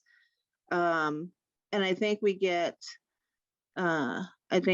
happens a lot. The other thing that I was not ready to deal with was how unstable my life became. So even though I'm married and I have a home and all of that stuff, having both parents dead left me completely unstable. It left me feeling like I had no identity, because the people who really knew me, who really knew my story, were gone. So I felt a little bit like an orphan. And so after that, it took me, the other thing is I felt very isolated during her death, because it was the COVID, when she died at the beginning. And the hospital had actually made a special exception to allow my husband in the room with me. Otherwise, I would have dealt with it completely alone. And I think that's also been hard. with these times, and I think something that we can all relate to, is how much we've had to deal with alone emotionally. So this is also, I'm also going to point this out because this is just something that happened to me. So my mother had all of her advanced directives. She had everything planned out. She had even prepaid for her cremation and all of that stuff. However, I had several doctors during that time, and I'm not sure if this is the case with all times that happens like this, but they wanted me to not respect my mother's wishes. So my mother's wishes were, if she was ever found sick or anything in the condition that she was found in, that she would just be allowed to die. She didn't want any tests. She didn't want any life support treatment. She didn't want anything if she was ever found in that condition. So, and the doctors were actually pressuring me, saying, well, you know, even though this is advanced directive, since you're her power of attorney, you could do this. You could see if she'll pull through. You know, you don't have to do this for her. So I would suggest to everyone that you make sure that you get your directives and notice, and you make sure that who's ever taking care of this will absolutely follow your wishes. Also, keep a copy with you, because my mom had filed her directives in advance at the hospital and they couldn't find them. So I had to fight with them before I could get them faxed over from my uncle.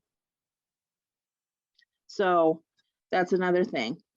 Just a warning for anybody who has that. Make sure that you have your advanced directives in place. Make sure that who has ever taken care of them does that. Now, after that, now I'm kind of coming around to the time in my life, where I've kind of come to grips with all of it. I've sold my mom's house. I've got rid of all of her things. I've got the things I want to keep. And I'm coming to the point where I can imagine my life without her. So and other parts of my life too. So for me, I'm kind of on that upward swing a little bit, as they call it, after death. And, it does take a while. And when you're in the depression and anger stage, it feels like it's going to be forever. But if you just keep at it and let your things go, then it eventually helps. So even alone, and lots of and how I got through it was therapy and lots of self-care. From being so isolated, even though I live in a small isolated area anyway, I felt very isolated. So the next day, so what is grief in general? Grief is just the feeling of loss, like Jason said, of a loved one, pet. It could also be life situations. I think we've all felt grief over life situations, romantic relationships, breakups, divorce, losing job, financial security, or even dreams. I think a lot of times, dreams have gone from this whole year and everything that's happening. So as I was talking, I went over through the 7 stages, which were shock and or denial, pain and guilt, anger and bargaining, depression, the upwards turn, reconstruction and working through, and then acceptance and hope at the end. And just from my experience with my mom and some of the other death that I experienced in my life through COVID and this whole year, it is not a organized thing at all. You fall into these, it's almost kind of like if you were to draw a scribble all over the place, and that's what it would be like in dealing with a lot of these things. So anyway, that's my has been my experience dealing with death and grief most recently. And I'll hand it now over to the mental health professionals that are here. Thank you so much, Esther, for sharing that story. I'm sweating. No, I'm sweating. where we're all together today. And, you know, Richard, so with Esther, so Richard is a mental health professional. What are the stages of grief? And could some of, you know, I'm making a wide inference here, but we're seeing people being more agitated and angrier than usual. For example, just ask any flight attendant right now what's happening or how we're turning at each other. We've had a major loss of a sense of existential security because of a whole host of reasons. So are you seeing the public grieve together? Are you seeing, as a mental health professional, what are your thoughts on grief and how we as a society right now can cope with so much that has been thrown at us? Well, there's grief is complicated, and usually when we think of grief, we think of acute grief, and that's the kind of thoughts that I was putting together. The grief that Esther went through, the grief of having lost a very important person in their life. But there, yes, as you've said, there's the sort of generalized chronic grief. We used to think of it as anxiety. You know, we're used to thinking of anxiety being the thing that permeates the air in the last 7 years, with all these different crises coming at us one after another. But I think it's an interesting and possibly useful way to stop and look at it in terms of grief. But first, I want to congratulate Esther for handling your grief exactly the way you should have, because there's no should. There's the way you did it, and the way you did it clearly worked for you. Right. And you presented it with courageous honesty, and I want to thank you for that example for all of us, to not to just mimic you when we face something, a loss, but to simply be inspired by the honesty and by the willingness to just go through the process. So I wanted to, if it's okay, Jason, I was jotting down some basic ideas. Even though grief is complicated and can be applied to all that the whole world is going through right now, I'd like to just pretend we're talking about just acute grief as if someone we love has died, because then we can extrapolate from that and amend some of my comments and suggestions to fit the other kinds of forms of grief. So I wanted to say, first, grief is not a bad thing. It's a natural and ultimately healthy response to a serious loss. And I have a little bit of advice for both the friends of a grieving person and for the grieving person themselves. For the friends of a grieving person, especially, we're humanists, so we don't fall back on, she's in heaven, and we don't have these cliches that we can use. We're there being a human with that person. We're stuck with that predicament, and so how do we behave?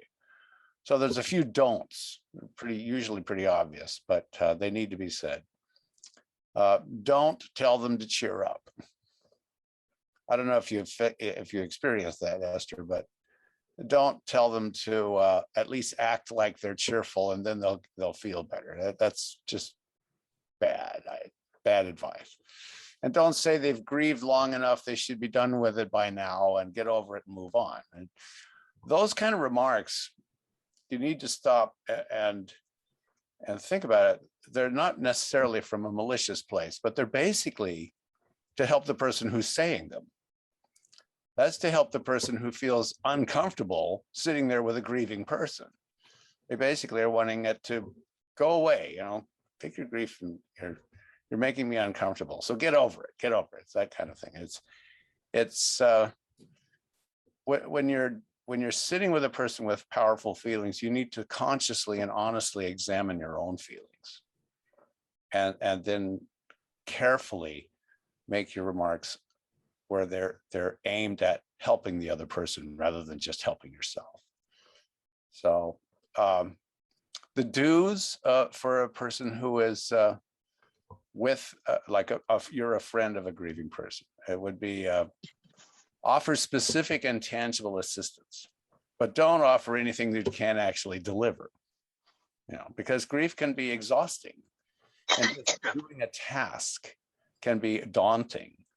And so, if you can offer to just take care of something that they need to take care of, and just to lighten the burden, that's powerful. And it sends the message: I'm here. I'm feeling awkward. I'm feeling clumsy, but I care.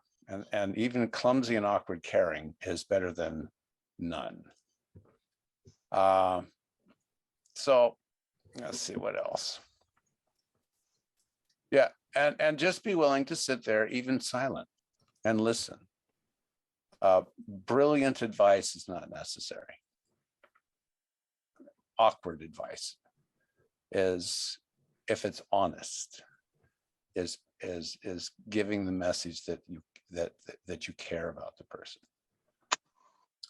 But more for the advice for the grieving person.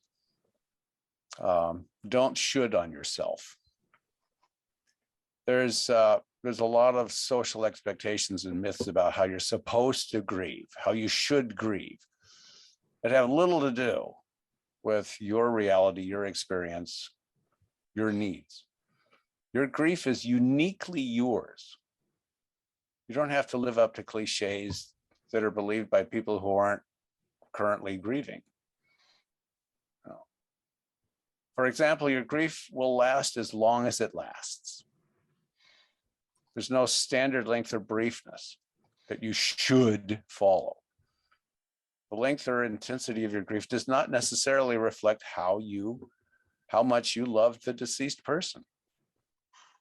You know, you said so yourself, Esther, about your mother had a personality that part of it was more relief than grief, and that's understandable. That doesn't say a bad thing about you.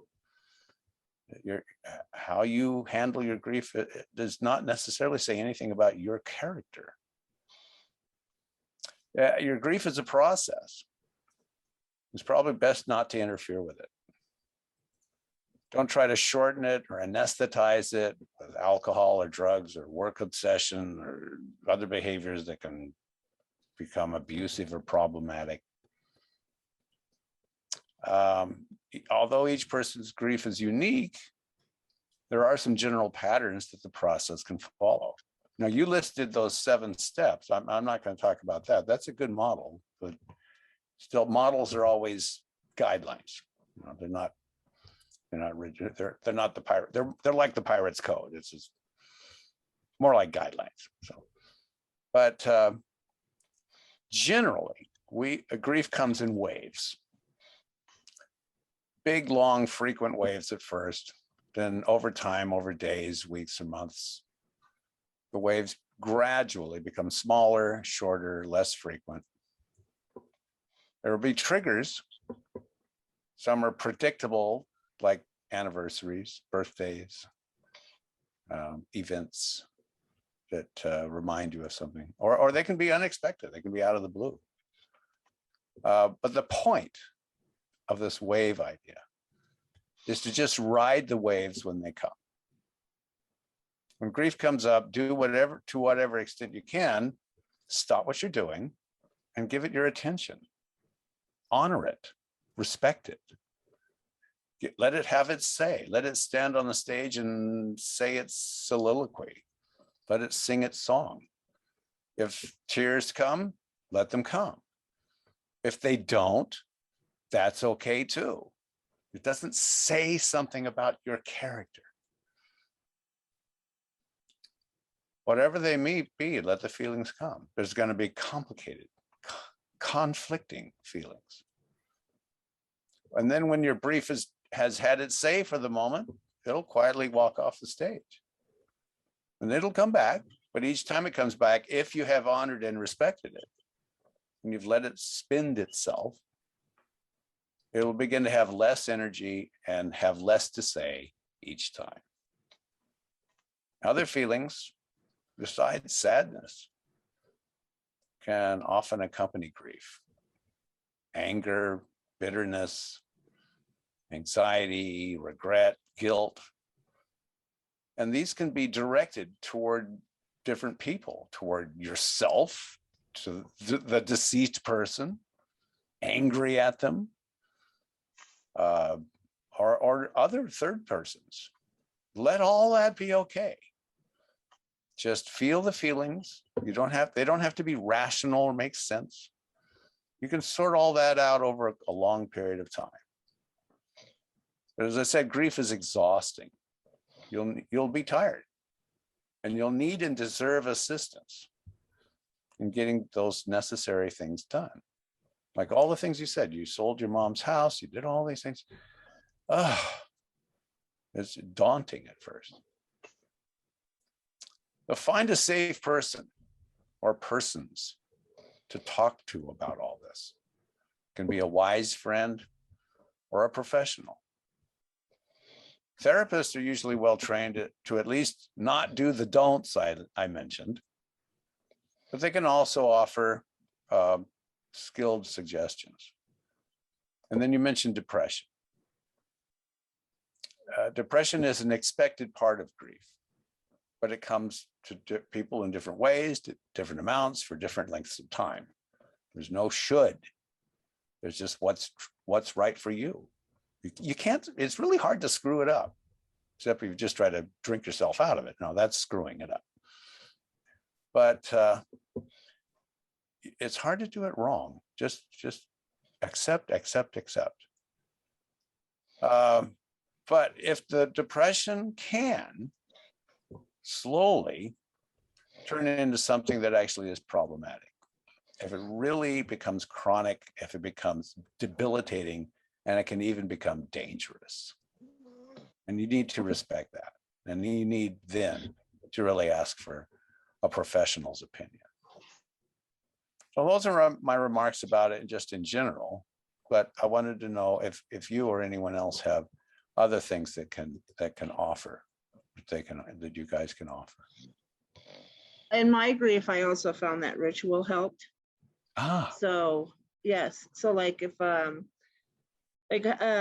my mom and I had a rule that she could call me once a week and she could discuss whatever she needed to do then. But but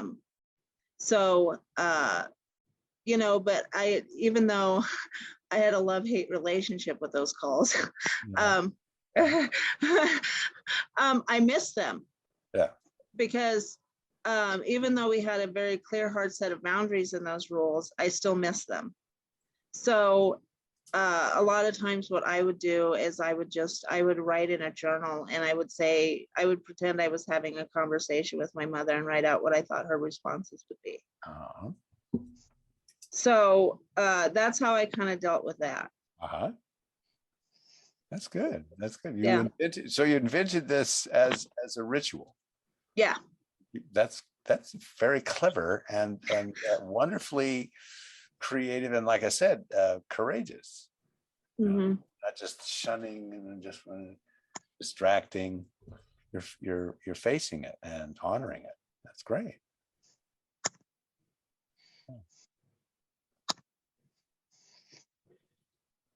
Andreas, would you like to say something?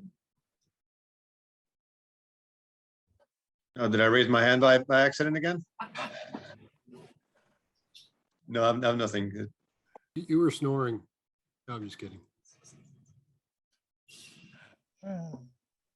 Feel free to unmute yourselves. We're going to have more of an open discussion now. We're going to go maybe another 10 minutes.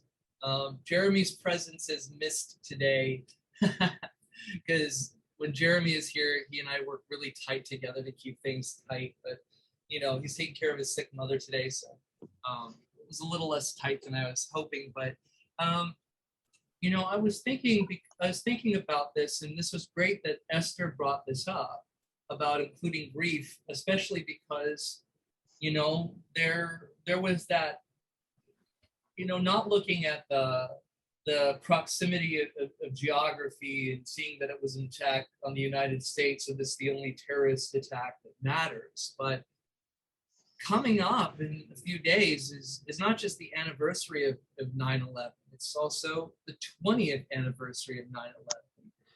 Decades, the periodization of the added zero, it tends to have a strongly profound impact. And it's good we're thinking about grief today, because thinking about 20 years has gone by from something that we witnessed, that we all collectively felt, that was just so utterly brutal. We might encounter feelings or sensations that we're not going to expect coming up. And it's good to think about this now, about how this is going to how it's going to impact us. On top of that, like I mentioned earlier, you don't have to say so, but who here lost someone to COVID, someone close in the last year? And like Esther was saying, and Esther, thank you for being so brave. One thing that we found ourselves experiencing, and keep in mind, 100 years ago in this country, they would bring the remains of a loved one home, and it would sit in the remains of the loved one, the body of a loved one would stay in your house for up to a week, and you'd have time for closure. But since then, we've experienced a sanitization of death, where someone might die or will likely die in an institution like a hospital or a nursing home, and then their remains are taken to another institution, a business, and then they take care of the remains. You might witness the body, and you might have a small interaction, and then a small ceremony, and then we're removed from that process. There's a fantastic YouTuber by the name of Caitlin Dowdy. Her YouTube channel is Ask a Mortician. She goes extensively into this. But looking at how death has been sanitized and we've largely been removed, COVID has intruded upon that even more so, like Esther was saying, where even though your mother did not die of COVID, they made a special exception for your husband to come into the same room. And so we've been removed even further. Chad, you have a comment? Yeah, no, it's an excellent point as far as sanitizing things. That goes back to even the concept of war and people, how they interpret it, because it's all sanitized from what we see on TV, and where we get our food, it's sanitized, and from our loved ones when they die, it's sanitized. But the debt most families go into for all the funeral costs lives on and on and on for years, long after your loved one is gone. So you always have that debt of for these absurd, ridiculous, preposterous costs of dressing up a corpse and putting them in a satin-lined oak box with brass ornaments, and then putting that in the concrete another box, and then putting that in the ground, and then having a tombstone. And yeah, it's just so absurd that all this emphasis to make people feel like they have some sort of sense of closure, and it costs thousands and thousands of dollars. It's like worse than, almost as bad as weddings, except weddings are for living people, and funerals are just something that should be, I don't want to say disposed of, but it's a corpse. Cremation is the most, probably one of the most, unless you're getting buried at sea, cremation is one of the most sensible ways of dealing with people who die. But anyway, that's my thought, is just how yeah, closure, sanitizing the death of a loved one and having closure has just been replaced by this funeral industry, and people just feel that I don't know psychologically all the things that come into play of why people do this in addition to like culture, but to dump some people are like their life savings into literally into the ground on a it's just so insane, and that gives them a sense of closure somehow. So Barbara, were you raising your hand about losing a loved one, or do you have a comment? Oh, you're muted. Okay, I was just going to remark that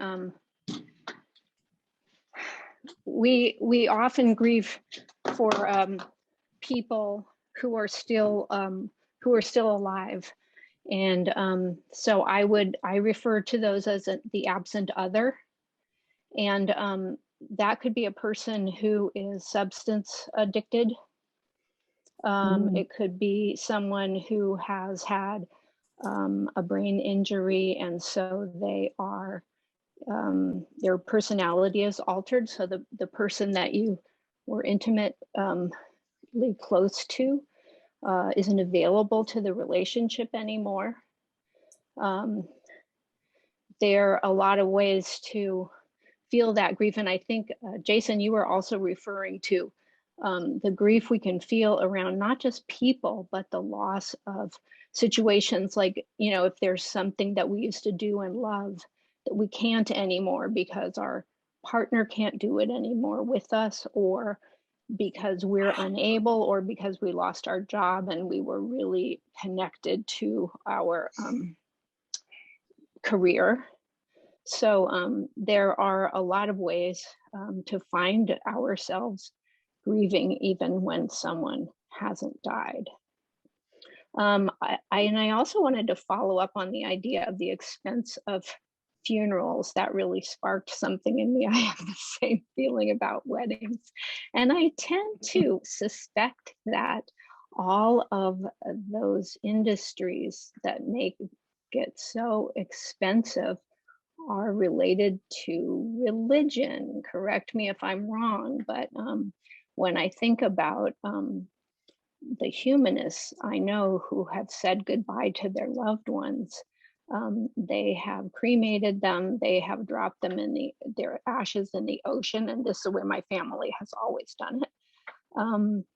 But there is also a growing use of green burials, which are less, I don't know if you guys know about that.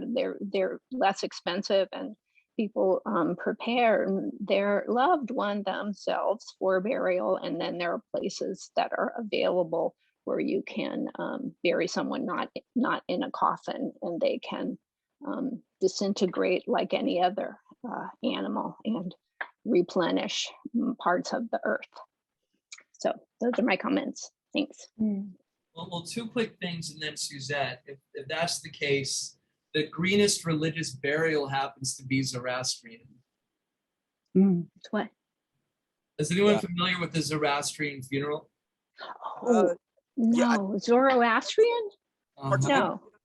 So Zoroastrianism is the precursor to Judaism. It's from Persia, and Richard also brought up body donation for scientific medical research. Right. But Richard, what's the methodology of the Zoroastrian funeral?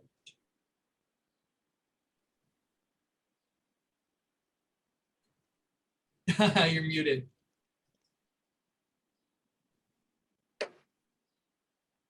I've only read about it. I haven't. There's a couple of places where people can see this process. It's at the tops of buildings, where Zoroastrians specifically leave the body at a specified place for vultures to devour the body. And this originally, I don't know the place. I think it's somewhere in the Middle East. they were doing this on top of a building, so it was out of sight of the public, except that other skyscrapers were built adjacent to that place that were taller. And so people would have offices and looking down on them. And so the effect had kind of macabre if you're not into that. I saw this one photograph, this is sort of grainy, fuzzy photograph of some workers carrying what looks like a corpse on a litter. And these two enormous vultures are just sitting there like a Looney Tunes cartoon, waiting for the meal. I thought, yeah, but that's about as green as you can get. Jeez. I'm not sure about that, but Depends on your definition of green, I guess. yeah. Suzette, I'm not making fun of it. I'm just, it's hard for me to describe what I've read without that sort of, oh my God, kind of feeling to it. Yeah. I think that was, Something, Jason, can I say something? Age Yeah, of modern Western. all right, really quick, Manoj, and then Suzette and Andreas. One minute. I'm just proposing I'm doing this very same thing, except to doctors and medical students instead of a buzzard, That's what I'm gonna do. All right, Manoj, Suzette, Andreas, and Chad. Yeah. See, I'm from India, Ah. and we have a small community of Zoroastrians in India, especially in Mumbai city. They're called Parsis because Parsis, they migrated from Iran long ago, centuries ago. They're called Parsis. They basically they believe in Zoroastrianism, and when they die, there's a place in Mumbai. There's a crematorium. What they do is that it's a very highly placed location where they take the body or the dead body and they leave it there for the vultures, and vultures are there, and the vultures will come and devour. That is basically they eat the dead body. Because Zoroastrians in India, they believe that after death also, your body should be useful for something. Your body should not be wasted. So it should be food for some animal or bird or whatever it is. And we as atheists in India, what we do is that we donate our body for medical purposes, that is medical studies. We do, and I have donated my body for a certain medical college. Some people donate their organs after their death. Yeah. So this is a practice which we promote in India. We encourage people to either donate their organs, internal organs like kidney or even liver or whatever it is, or we donate our body for medical students, the anatomy students for studying. So this is what we do. I just wanted to share my opinion. Thank you very much. Thank you.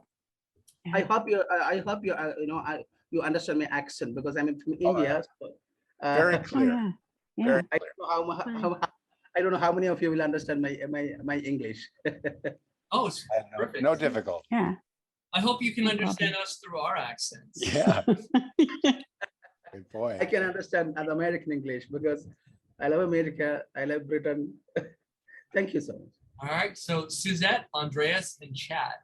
Yeah, I just wanted to tell you a little bit of a story about what I did with my grief. My best friend, who I grew up with, he was maybe a half a year older than I was. So he was like my big brother, but he was just the dearest, one of the kindest people I've ever personally known in my life. And he was drafted and he went to Vietnam, and he wouldn't have hurt a fly. I mean, he was just very kind. So he was a Navy medic, but he never came home alive. And it still hurts me. It tore his family apart. It tore me apart. In fact, that's when I got divorced and I became an activist. It completely changed my life. After they brought his body back to the States, his parents tried a couple of times to hold a service for him, but each time it was too much for them. And so the service was canceled at the last minute, which left those of us that wanted to say goodbye, we were just like, what could we do? Well, we couldn't do anything. It was totally up to his family. Anyway, his family pretty much fell apart. My life changed, like I said. And years later, I found out that the Vietnam veterans of California had raised funds to build a monument for the veterans that were killed in Vietnam in Sacramento, next to other memorials of other wars that they have up there. And I heard about this and I thought, well, his name wasn't on it. And I thought, when I went up there to see it, they always have a Vietnam veteran there to ask, for people that have questions or to see if, they can get their, name added, a family member's name added. Well, his family wasn't going to do this, so I did. Oh. And I worked a year. It took a year to get all the documentation because we had to get thorough documentation from high schools that he was actually, from California, which he was. And it took over a year for me to gather all the information. It was interesting because everyone that I contacted for documentation, absolutely, they said, they didn't hesitate in a heartbeat. It was like, whatever you need, we'll get it to you. So I gathered all the information and I worked with this one Vietnam veteran. I have his name, but I can't think of it right now. He was just so helpful. And he sent me pictures, in between my time that we started it, as it was being put on, as Doug's name was being added to the memorial. And then when it was finished, he notified me when it was finished, and I went up there and I met with him, and it just made a huge difference for me. And like I said, it's still very painful for me because this person was, we had so much fun as kids. We had pillow fights and completely destroyed his mother's immaculate home. There's just so many memories that I have. And I knew when he was drafted that I may not ever see him again. And, to have that happen, and I totally understand his family, what they were going through, but I just couldn't let it go. I had to do something. And so that's what I did. I turned my grief into something that would memorialize him, and he deserved so much. Thank you. Andreas and then Chad. Yeah, I mentioned it last night at Coffee and Conversation, but my dad and I, some time ago, after a near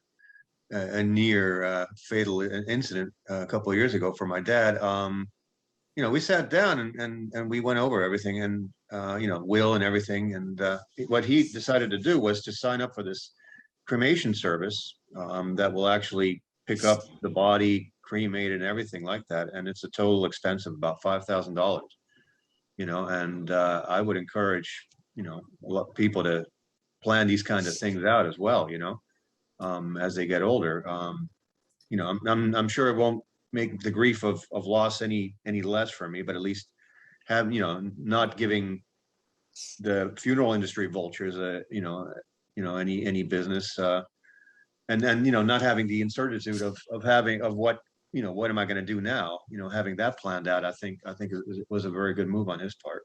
I can't remember the name of the service. I'll put it in the meetup page for the event when I find out, but I'm sure that there's several of them. So just a little comment there. Thanks. Thank you. Chad. Yeah, first, I want to ask Barbara. She mentioned, I think it was, you said absent others. Was that the term you? Is that the, like, if I looked that term up, I just started to Google, I couldn't find anything. Like, I don't know. It's one of the ways I learned to talk about anger when I was teaching about anger. You can be angry at yourself, you can be angry at life, you can be angry at God, you can be angry at another person. You can also be angry at an absent other, which is a person who is not available for one reason or another. I don't remember where this material came from when I was in training as a therapist. Okay, no, I thought that was very interesting. I wanted to look more into it, and so thank Okay. you. Yeah, and going back to the Zoroastrian. If you look up anger, you might find it. Okay, thanks. Yeah. With the Zoroastrians aren't the only ones who do the sky burial. The Tibetan Buddhists do that as well, except they don't use I think it's called the Tower of Silence is what the Zoroastrians use. The Tibetan Buddhists, just after the rituals of keeping the body in the home for a few days, they hire someone to bring it out in the wild and leave the body there for the vultures. And what was the other thing I was going to say? Damn, I'm sorry. The graveyards. There was somebody from American Atheists, like old school, like worked with Madeline Murray O'Hare. His name was Arnold Villa, and he was in Virginia. And I don't know whether he's still alive, but he created his own atheist graveyard where it was just basically dig a hole 6 feet deep, no coffin, no nothing, drop the body in, bury it. And that was his atheist graveyard. And he was just like, yeah, it's just a place to put bodies so they just get reclaimed by the soil. And as I think he said something to the effect that, yeah, funerals were for the living, because it doesn't help the person that's dead at all. It doesn't do anything. It's just basically a symbolic psychological thing for the people that are still alive. But yeah, it's very interesting. Like houses of worship and cemeteries are like monuments to narcissism. Because it's always saying that I am so special that I can go to a big box and the creator of the universe wants to hear me sing songs to him. Yeah. And then the other one is like, oh, I have to permanently take up real estate with a little stone monument over me, so everybody that walks by can read about me. And you're like, it's just so pathetic and shallow and petty. But yeah, it's just like one of those things. You look at the world and you're like, why? When are we going to evolve? And I don't know how it evolved, mentally beyond that. But I mean, hey, in 20 years, we still haven't really looked at 9/11, except the families who were the original 9/11 truthers told Biden to like, don't show up to any 9/11 event unless you declassify what really happened, because we're still being lied to. It's been 20 years. Yep. We're still being lied to about what really happened. And if you're not going to declassify it, don't hijack the memory of our loved ones for your political agenda, just like every other politician did. So it's it's very interesting. Thanks. Yeah. So, Gustavo, do you have any thoughts? I don't, but I'm searching for donating your body for medical research. So that would be interesting to share. So, let's see. Justin, do you have any thoughts?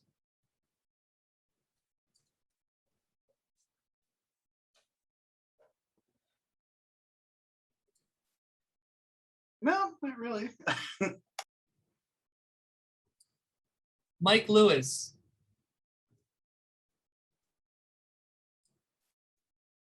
Yeah, I've got some thoughts, Jason. I think as humanists, and many of us, or most of us atheists, some of us may not feel guilty if there's a death in the family, if someone's hated us all of our life for being LGBTQ or a non-believer or whatever. But there are some animal, instincts and stuff. And I lost a sister a couple of years ago who essentially was very shallow and I don't think I ever had a compliment from her in all of my existence, as well as my other sister. But even though when she passed away, I didn't have any particular sorrow, and I really still don't, because she was just mean as hell, and thought I was foolish for donating time and money to the NAACP. You know, my family was brought up with Pennsylvania racism, sexism, patriarchy, and stuff, and I overcame it pretty much, but my sisters didn't. So I guess my point is, for free thinkers, if some lousy person, even family member, dies around you, it's okay not to have too much grief. Although the part of me, every morning I say hello, Sherry, to my dead sister that pretty much hated me and was jealous of me all my life. And I know she's nowhere to hear me or anything, but it's just peculiar, you know, that I would still, after 2 years, be saying hi to her, even though I know she's not in a better place and not going to hear me or anything. But anyway, it's okay not to have grief for people who aren't very nice. You know, that's my thought. So there's also the matter of how we live on. And I'm thinking about epitaphs. I'm thinking about epitaphs and how we want to be remembered. Something that I think is interesting is that, do you know what's on Thomas Jefferson's epitaph? Oh. Not anymore. It's Father of the I really like my slaves. That's what's on it. no, it's Father of the University of Virginia, right. author of the Virginia Statute on Religious Freedom, and author of the Declaration of Independence. He doesn't even have President of the United States on there. Yeah. And of course, people in the performing arts can be kind of narcissistic and kind of fun. And there's a small little parcel of land in Westwood in Los Angeles. And I went there recently just to visit some graves of celebrities, because there's a nice little set of people that are well established that you've heard of. For example, in the same cemetery, just slightly away from each other, you have Jack Lemmon and Walter Matthau buried in the same cemetery. And additionally, Frank Zappa's buried there, but has an unmarked grave. And there are some headshots and some headstones I wanted to show you guys really quick, and then ask if you were to have an epitaph, what you would like to have on it. And the most ornate, and I thought that this was a fantastic headstone. It's actually his entire shield of the coffin.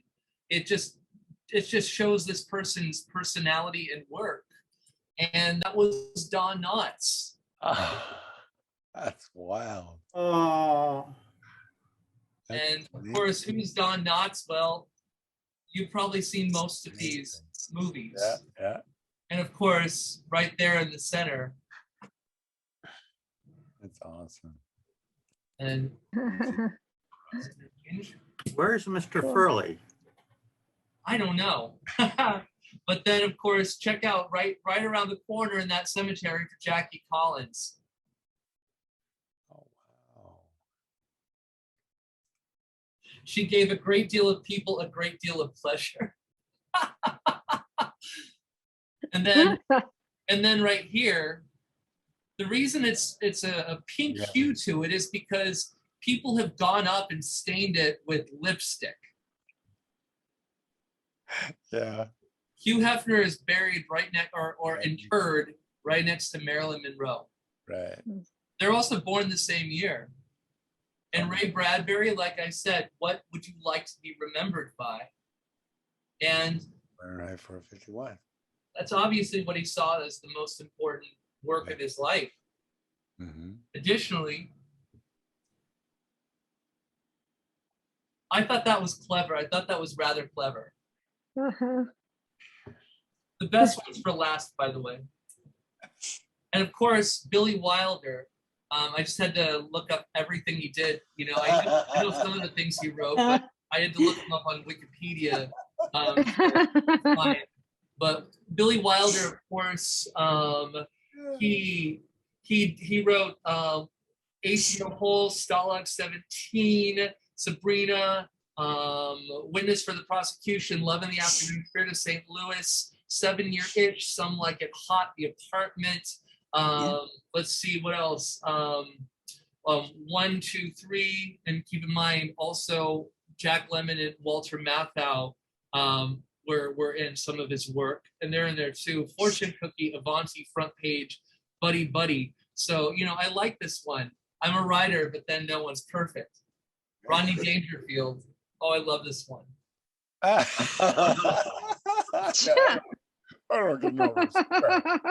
And of course, I saved the best one for last.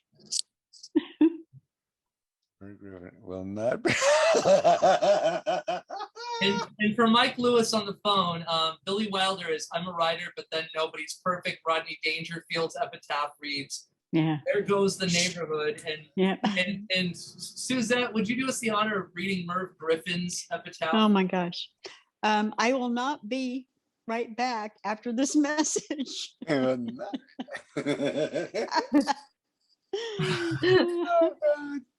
Brilliant. Essentially, as we wrap up, there was a lot to talk about today. And Esther, thank you so much for asking to talk about grief.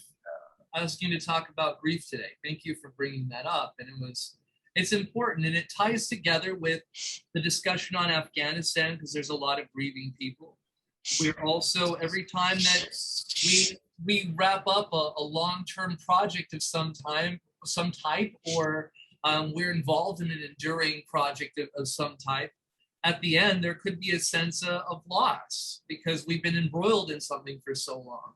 Additionally, COVID has ravaged our lives, and many of us have lost loved ones recently that have not been related to COVID.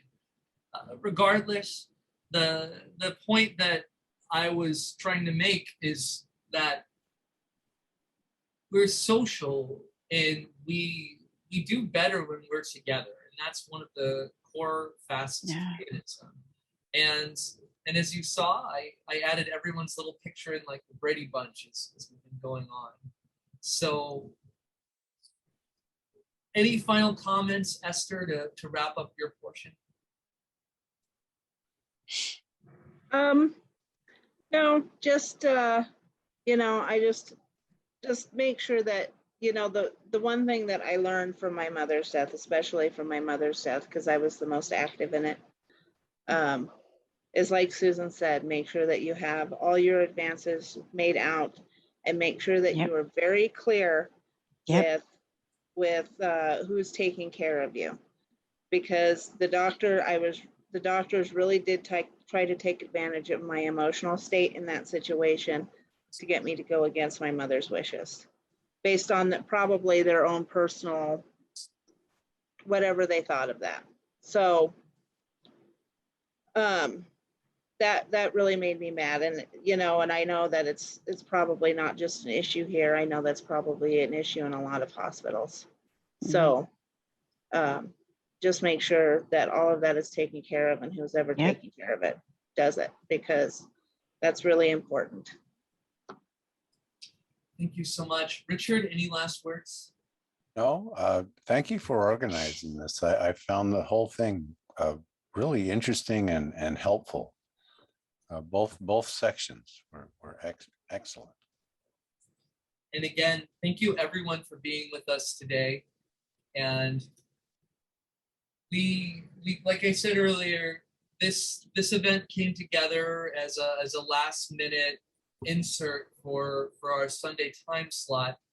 But I think that today demonstrated two things that are beautiful, wonderful features of our community, and it's that we have a strong desire to come together, and it's not just that we have a strong desire to come together, it's that there are certain things that we feel compelled to talk about. This could have been an hour and a half. This could have been 2 hours, but we went for 3 hours. And the two things that we felt compelled to talk about are about important issues in the world around us that have profound meaning, and our human experience and needing to share it and to connect it with others. And we did so today. So in the end, I think we've answered the question of now what?